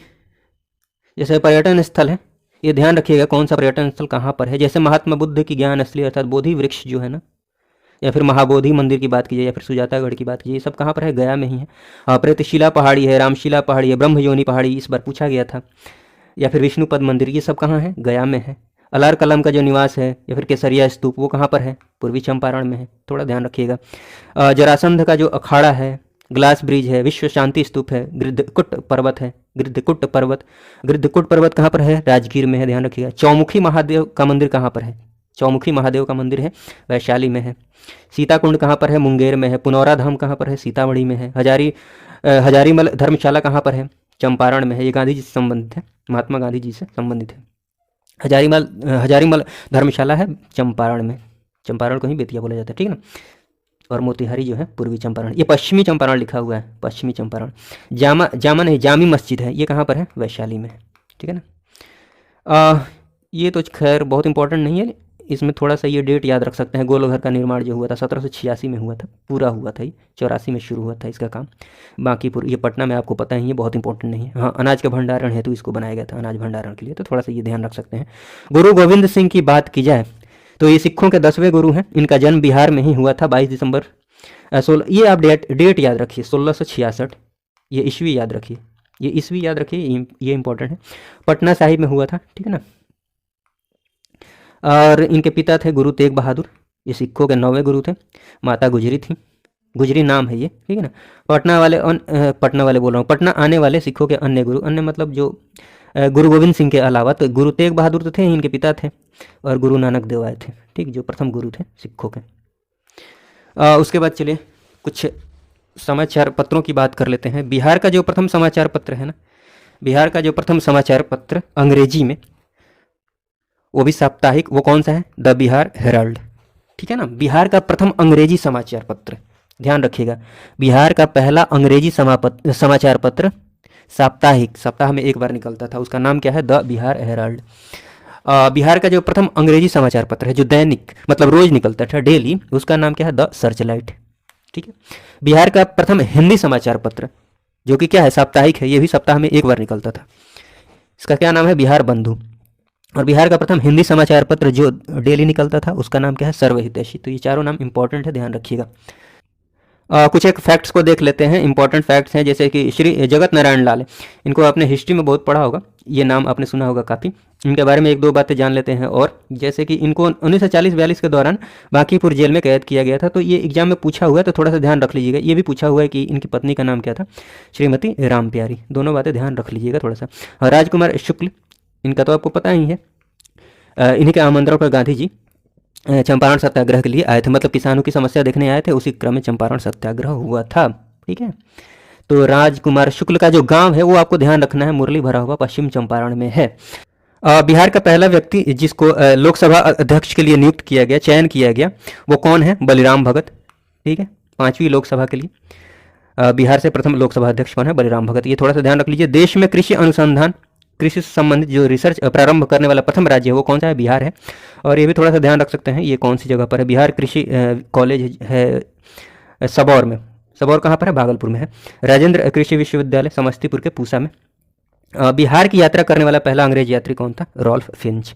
तो ये थोड़ा सा ध्यान रख सकते हैं। पूरा का पूरा बिहार स्पेशल कंप्लीट हो चुके हैं, बस ये सामान्य परिचय वाला पेज डिस्कस करना बाकी था।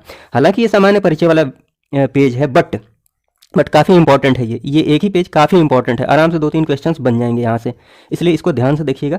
इसमें बेसिकली हम मैप को डिस्कस करने वाले हैं, उसके बाद सारी बातें जो इंपॉर्टेंट बातें हैं, जनसंख्या से संबंधित है या फिर जो भी इंपॉर्टेंट बातें हैं उनको देख लेंगे हम, ठीक। पहले मैप को डिस्कस करते हैं, उसके बाद एक एक करके सारी बातों को देखते हैं। हाँ, इसको डिस्कस करने से पहले आप मोटा मोटी क्या आपको पता ही होगा, जैसे इस पेन से तो अच्छे से मैप बनेगा नहीं, बट मोटा मैं रफली बनाता हूँ। ये मान लीजिए कि इंडिया का ये मैप हो गया, ठीक है, ऐसे। तो आपको पता होगा कि बिहार यहाँ पर है, आपको पता है इधर की तरफ उत्तर होता है, इधर की तरफ दक्षिण है, इधर की तरफ पूरब है, इधर की तरफ पश्चिम है, इधर उत्तर, इधर पूरब। और बिहार यहाँ पर है। तो बिहार के लोकेशन की बात की जाए, इसकी अवस्थिति की बात की जाए भारत में, तो इसका लोकेशन किधर हो जाएगा, उत्तर पूर्व में। उत्तर पूर्व में, तो थोड़ा सा ये ध्यान रखिएगा, ये याद रखने वाली बात है नहीं, आपको पता ही होगा वैसे, ठीक है ना, तो ये थोड़ा सा ध्यान रखिएगा। अब बात करते हैं बिहार के मैप की। तो मैप की जानकारी, मैप हमेशा देखते रहिए, मैप से बहुत सारे क्वेश्चंस बनेंगे और कोई कन्फ्यूजन नहीं रहेगा। बहुत सारे क्वेश्चंस यहाँ से आसानी से टैकल हो सकते हैं, चाहे खनिज वाले क्वेश्चंस हो गए, चाहे मिट्टी वाले क्वेश्चंस हो गए, सारे के सारे मैप से हो सकते हैं। चलिए, सबसे पहले तो आपको जो सीमावर्ती ज़िले हैं उनका आइडिया होना चाहिए, जो बॉर्डर पर ज़िले हैं, ठीक। आपको ये पता है, ये उत्तर है, नॉर्थ, नॉर्थ में क्या है, नेपाल है, ठीक है ना, और साउथ में क्या है, नीचे में इधर साउथ में झारखंड है, इधर की तरफ क्या है, पश्चिम में उत्तर प्रदेश है, और पूर्व में क्या है, पश्चिम बंगाल है। सारी बातों को डिस्कस करने से पहले थोड़ा सा अक्षांशीय और देशांतरीय विस्तार की बात कर लेते हैं। हालांकि सारी बातों को मैंने अच्छे से लिखा हुआ है नीचे, आपको टेंशन लेने की जरूरत नहीं है, बस आपको सुनना है। देखिए, अक्षांशीय विस्तार की बात की जाए तो इधर की तरफ बिहार जो है, यहाँ से ये है 24 डिग्री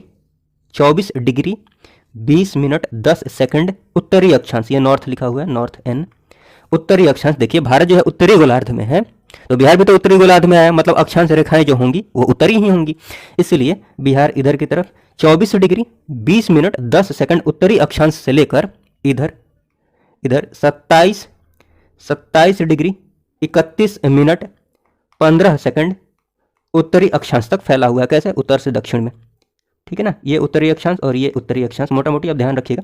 देखिए, 27 में ये 3 कम है, 31 में 11 कम है, मतलब इसको माइनस करके देखिए, 11 का डिफरेंस है, यहाँ 3 का डिफरेंस है, यहाँ 5 का डिफरेंस है। आप जैसे मन करे वैसे याद रख सकते हैं, इसको रटना है तो रट सकते हैं, या फिर डिफरेंस याद रखेंगे तो वैसे आप दिमाग लगा लेंगे, हाँ इतना इतना डिफरेंस दिया हुआ है कि नहीं ऑप्शन में, तो वैसे भी आप सही ऑप्शन पर जा सकते हैं। हाँ देखिए, देशांतरीय विस्तार की बात की जाए तो इधर पूरब में, इधर पश्चिम में, यहाँ से लेकर इधर की बात की जाए तो ये हो जाएगा आपको 83 डिग्री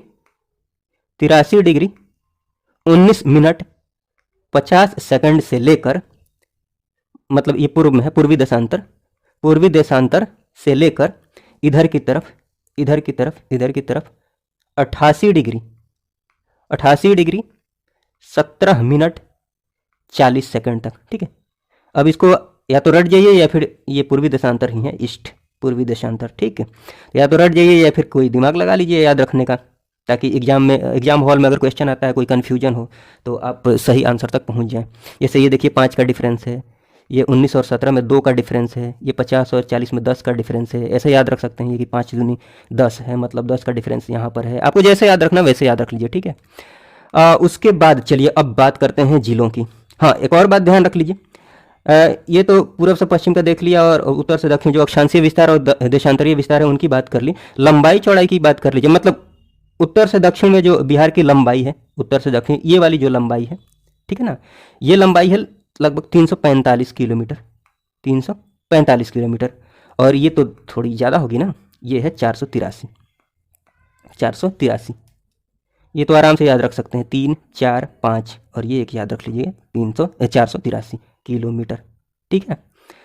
हाँ, इसके शेप की बात की जाए तो लगभग ये देख रहे हैं ना, थोड़ा सा मोटा मोटी आपको आइडिया लग ही रहा होगा कि आयताकार शेप है बिहार का।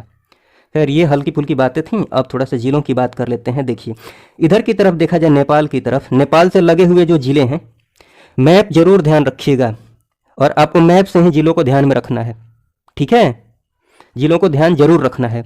जैसे नेपाल से लगे हुए जो जिले हैं बिहार के, वो कौन कौन से हैं देखिएगा, पश्चिम चंपारण है, पूर्वी चंपारण है, और क्रम भी आपको ध्यान में रहेगा, ऐसे मैप से ध्यान में रखेंगे। मान लीजिए पूछ ले कि नेपाल से लगे हुए जिले कौन से हैं, पूर्व से पश्चिम के क्रम में या फिर पश्चिम से पूर्व के क्रम में, तो आप मैप देखे रहेंगे तभी तो आप सही ऑप्शन टिक कर पाएंगे, इसलिए मैं बार बार आपको बोल रहा हूँ।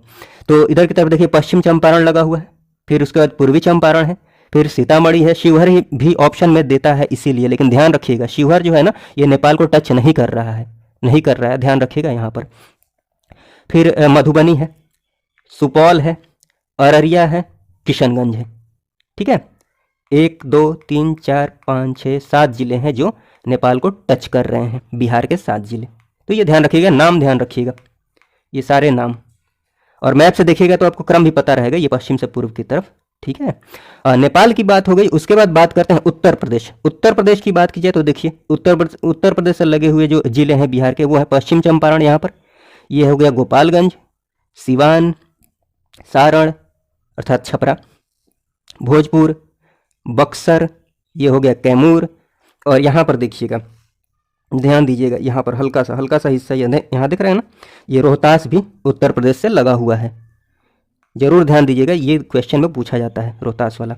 उसके बाद बात की जाए झारखंड से लगे हुए जो जिले हैं वो कौन कौन से हैं।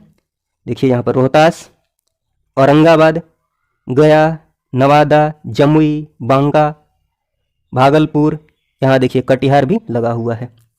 ठीक है। उसके बाद पश्चिम बंगाल की बात कर ली जाए तो कौन कौन से जिले लगे हैं, किशनगंज, पूर्णिया, कटिहार, किशनगंज, पूर्णिया और कटिहार। ये सारी बातें हो गई जो मतलब सीमा रेखा पर जो जिले हैं, उत्तर प्रदेश से लगे हुए, झारखंड से लगे हुए, पश्चिम बंगाल से और नेपाल से लगे हुए सीमावर्ती जिले हो गए। एक राजधानी है, राजधानी का भी ध्यान रख सकते हैं, ये क्वेश्चन पूछ लिया गया था। चूंकि ये राजधानी है इसलिए पूछ लिया गया था। हर जिला के मतलब हर जिला से लगे हुए जिला पूछ ले तो ये थोड़ी दिक्कत की बात हो जाएगी।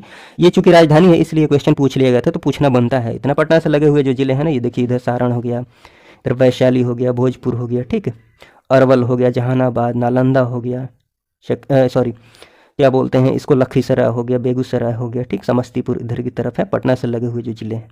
तो ये सब कुछ मैंने लिखा हुआ है नीचे पर, आपको टेंशन लेने की जरूरत नहीं है। हाँ, उसके बाद बात कर ली जाए, एक और बात ध्यान में रखिएगा, बहुत जरूरी बात है। जैसे ये क्वेश्चन में अगर पूछा जाता है कि नेपाल और उत्तर प्रदेश से लगे हुए कौन से जिले हैं, चाहे कौन सा जिला है, तो नेपाल और उत्तर प्रदेश से साथ ही साथ, मतलब नेपाल से भी लगा हुआ है और उत्तर प्रदेश से भी लगा हुआ है, कौन सा जिला है, पश्चिम चंपारण। पश्चिम चंपारण देख रहे हैं ना, इधर की तरफ नेपाल है, इधर की तरफ उत्तर प्रदेश है। तो ये भी क्वेश्चन पूछा जाता है, इसको ध्यान रखिएगा। इधर की बात की जाए, जो नेपाल और पश्चिम बंगाल से जिला लगता है बिहार का, वो कौन सा है, ये देखिए यहाँ पर, ये नेपाल हो गया, इधर पश्चिम बंगाल हो गया, ठीक है। तो कौन सा जिला हो गया ये, किशनगंज। उसके बाद बात कर ली जाए, यहाँ पर देखिए उत्तर प्रदेश और झारखंड दोनों राज्यों से लगा हुआ जिला बिहार का कौन सा है, कौन सा हो जाएगा, रोहतास। रोहतास देखिए यहाँ पर उत्तर प्रदेश से भी लगा हुआ है और झारखंड से भी लगा हुआ है, ठीक है। उसके बाद बात कर ली जाए इधर की तरफ, पश्चिम बंगाल और झारखंड से लगा हुआ जिला कौन सा है, तो ये कटिहार। कटिहार देखिए ये पश्चिम बंगाल से भी लगा हुआ है और ये झारखंड से भी लगा हुआ है, ये इधर झारखंड है, ठीक। तो ये सारी बातें हैं, ऐसे रटने जाइएगा तो कन्फ्यूजन हो जाएगा, मैप में आसानी से ध्यान रख सकते हैं। उसके बाद बात कर लेते हैं कि सबसे पूर्वी जिला कौन सा है और सबसे पश्चिमी जिला कौन सा है। देखिए सबसे पूर्व में कौन सा है, सबसे पूर्वी जिला की बात की जाए तो इधर की तरफ देखिए, सबसे पूर्व में कौन सा जिला आ रहा है, ये बिहार का किशनगंज। सबसे पश्चिमी जिला इधर देख लीजिए, ये वाला कैमूर। सबसे दक्षिणी जिला, सबसे दक्षिण में ऐसे लाइन खींचे, गया। उसके बाद सबसे उत्तरी जिला की बात की जाए तो पश्चिम चंपारण, ठीक है। कंफ्यूज नहीं होइएगा कि पश्चिमी जिला पूछा है तो पश्चिम चंपारण हो जाएगा, नहीं, यहाँ पर कंफ्यूज नहीं होइएगा, कैमूर हो जाएगा, ठीक है ना। सबसे उत्तरी जिला पश्चिम चंपारण है, सबसे पश्चिमी जिला कौन सा है, कैमूर है। तो आप समझ पाए होंगे इन सारी बातों को। हाँ, एक और बात आप मैप से ध्यान रख सकते हैं बहुत आसानी से। अगर पूछ ले कि सबसे बड़ा जिला कौन सा है, सबसे छोटा जिला कौन सा है, एरिया के हिसाब से, क्षेत्रफल के हिसाब से, तो आपको मैप में ही दिख रहा है। सबसे बड़ा जिला इधर की तरफ पश्चिम चंपारण हो जा रहा है, ठीक। सबसे छोटा यहाँ देख लीजिए, यहाँ पर दिख रहा है छोटा सा शिवहर दिख रहा है, ठीक है। तो ये सारी बातें हैं। बाकी चलिए एक एक करके सारी बातों को देख लेते हैं। जितनी भी बातें हमने की है ना, सारी बातों को मैंने इसमें भी लिखा है। चलिए, तो बिहार की बात कर ली जाए, मैप जरूर ध्यान रखिएगा, मैप जरूर ध्यान रखिएगा, मैं बार बार आपको बोल रहा हूँ। सीमावर्ती जिलों को तो जरूर ध्यान रखिएगा, और बीच वाले जो जिले हैं ना, अंदर वाले जिले, इनको भी हल्का फुल्का ध्यान रखिएगा, मोटा मोटी, क्योंकि यहाँ से क्वेश्चन अगर बनते हैं, चाहे मिट्टियों से क्वेश्चन पूछ लिया जाए, मिट्टी से क्वेश्चन पूछ लिया जाए, या फिर खनिज से पूछ लिया जाए, तो खनिज तो चलिए इधर साउथ, मतलब इधर दक्षिण बिहार की तरफ मिलते हैं। तो उत्तर वाला अगर ऑप्शन देता है यहाँ से खनिज में, तो वैसे ही आप उसको काट सकते हैं, एलिमिनेट कर सकते हैं। उत्तर वाला तो होगा ही नहीं, शोरा वगैरह का छोड़ दिया जाए तो, बाकी कोई खनिज पूछता है तो, ठीक है। चलिए राज्य की बात कर ली जाए तो बिहार का नाम बिहार क्यों पड़ा, तो ये थोड़ा सा मोटा मोटी ध्यान रख लीजिएगा। बौद्ध मठों की यहाँ पर अधिकता है, बौद्ध मठों की अधिकता की वजह से बिहार का नाम बिहार पड़ा, ठीक है, ये ध्यान रखिएगा। हाँ, बिहार राज्य की जो स्थापना हुई थी 22 मार्च 1912 को बंगाल से अलग करके उड़ीसा के साथ ही बिहार को अलग किया गया था। उसी दिन को, उसी 22 मार्च के दिन बिहार दिवस के रूप में मनाया जाता है। तो ये बातें मैंने पिछले वीडियो में भी कर ली हैं। हालांकि चलिए बिहार दिवस मनाया जाता है 22 मार्च को। पटना उच्च न्यायालय की स्थापना 1916 को। अक्षांशीय विस्तार की बात मैंने कर ली है, तो अब यहाँ पर मैं बोलने नहीं जाऊँगा, आप देख लीजिएगा।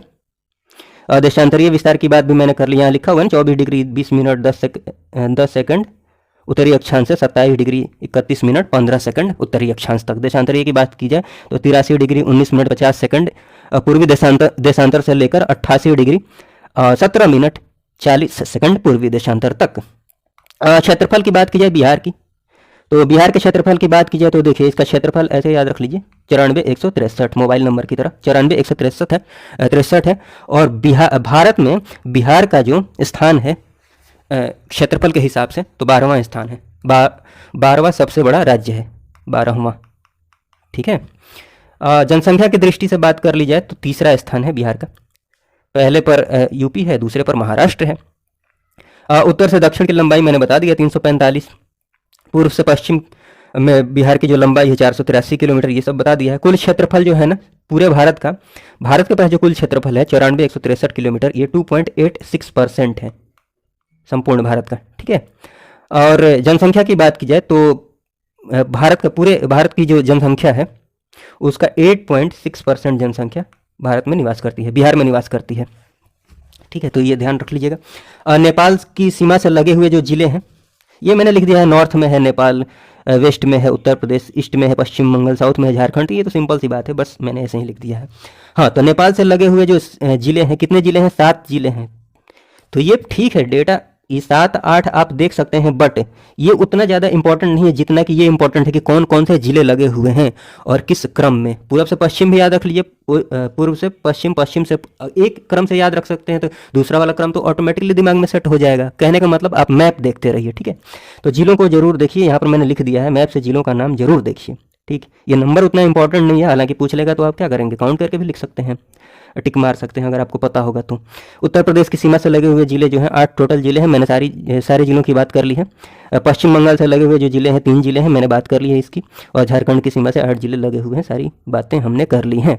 और पटना से जो लगे हुए जिले हैं इनकी बातें भी हमने कर ली है, 9 जिले लगे हुए हैं। अरवल है, जहानाबाद, नालंदा, लखीसराय, बेगूसराय, समस्तीपुर, वैशाली, सारण और भोजपुर, इनकी बातें हमने कर ली हैं। हाँ, ये भी बातें कर ली है। बताइए, ये पढ़ने की जरूरत ही नहीं है अगर मैप आपने ठीक से देखा है, ठीक से पढ़ा है, ठीक से समझा है तो। सबसे बड़ा जिला पश्चिमी चंपारण, सबसे छोटा जिला क्षेत्रफल के हिसाब से बात कर रहे हैं शिवहर। हाँ, अब ये जानने की जरूरत है। और सबसे बड़ा जिला जनसंख्या के हिसाब से, मतलब सर्वाधिक जनसंख्या किस जिले में रहती है बिहार के, तो वो है पटना है। सबसे जो छोटी जिला है, सबसे छोटा जो जिला है, सबसे छोटा जिला कौन सा है जनसंख्या के हिसाब से, जहाँ पर सबसे कम जनसंख्या रहती है, वो है शेखपुरा।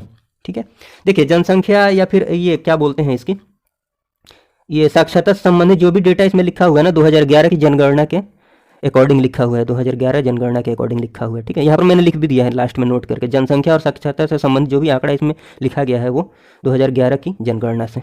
ठीक है, तो ये बस थोड़ा सा ध्यान रखिएगा। तो क्या बात कर रहे थे, शेखपुरा तक हो गया। हाँ, सर्वाधिक जनसंख्या घनत्व, घनत्व कहने का मतलब 1 वर्ग किलोमीटर में सबसे ज़्यादा लोग कहाँ पर रहते हैं, सबसे ज़्यादा घनी आबादी कहाँ पर है, जिला की बात कर रहे हैं तो सर्वाधिक। हाँ, राज्य की बात की जाए तो बिहार का घनत्व तो सबसे ज़्यादा है। भारत की बात की जाए तो, भारत के कॉन्टेक्स्ट में बात की जाए कि सबसे ज़्यादा घनत्व तो किस राज्य में है, तो वो है बिहार में। लेकिन बिहार में अगर किसी जिला की बात की जाए तो सबसे ज़्यादा घनत्व कहाँ पर है, शिवहर में है।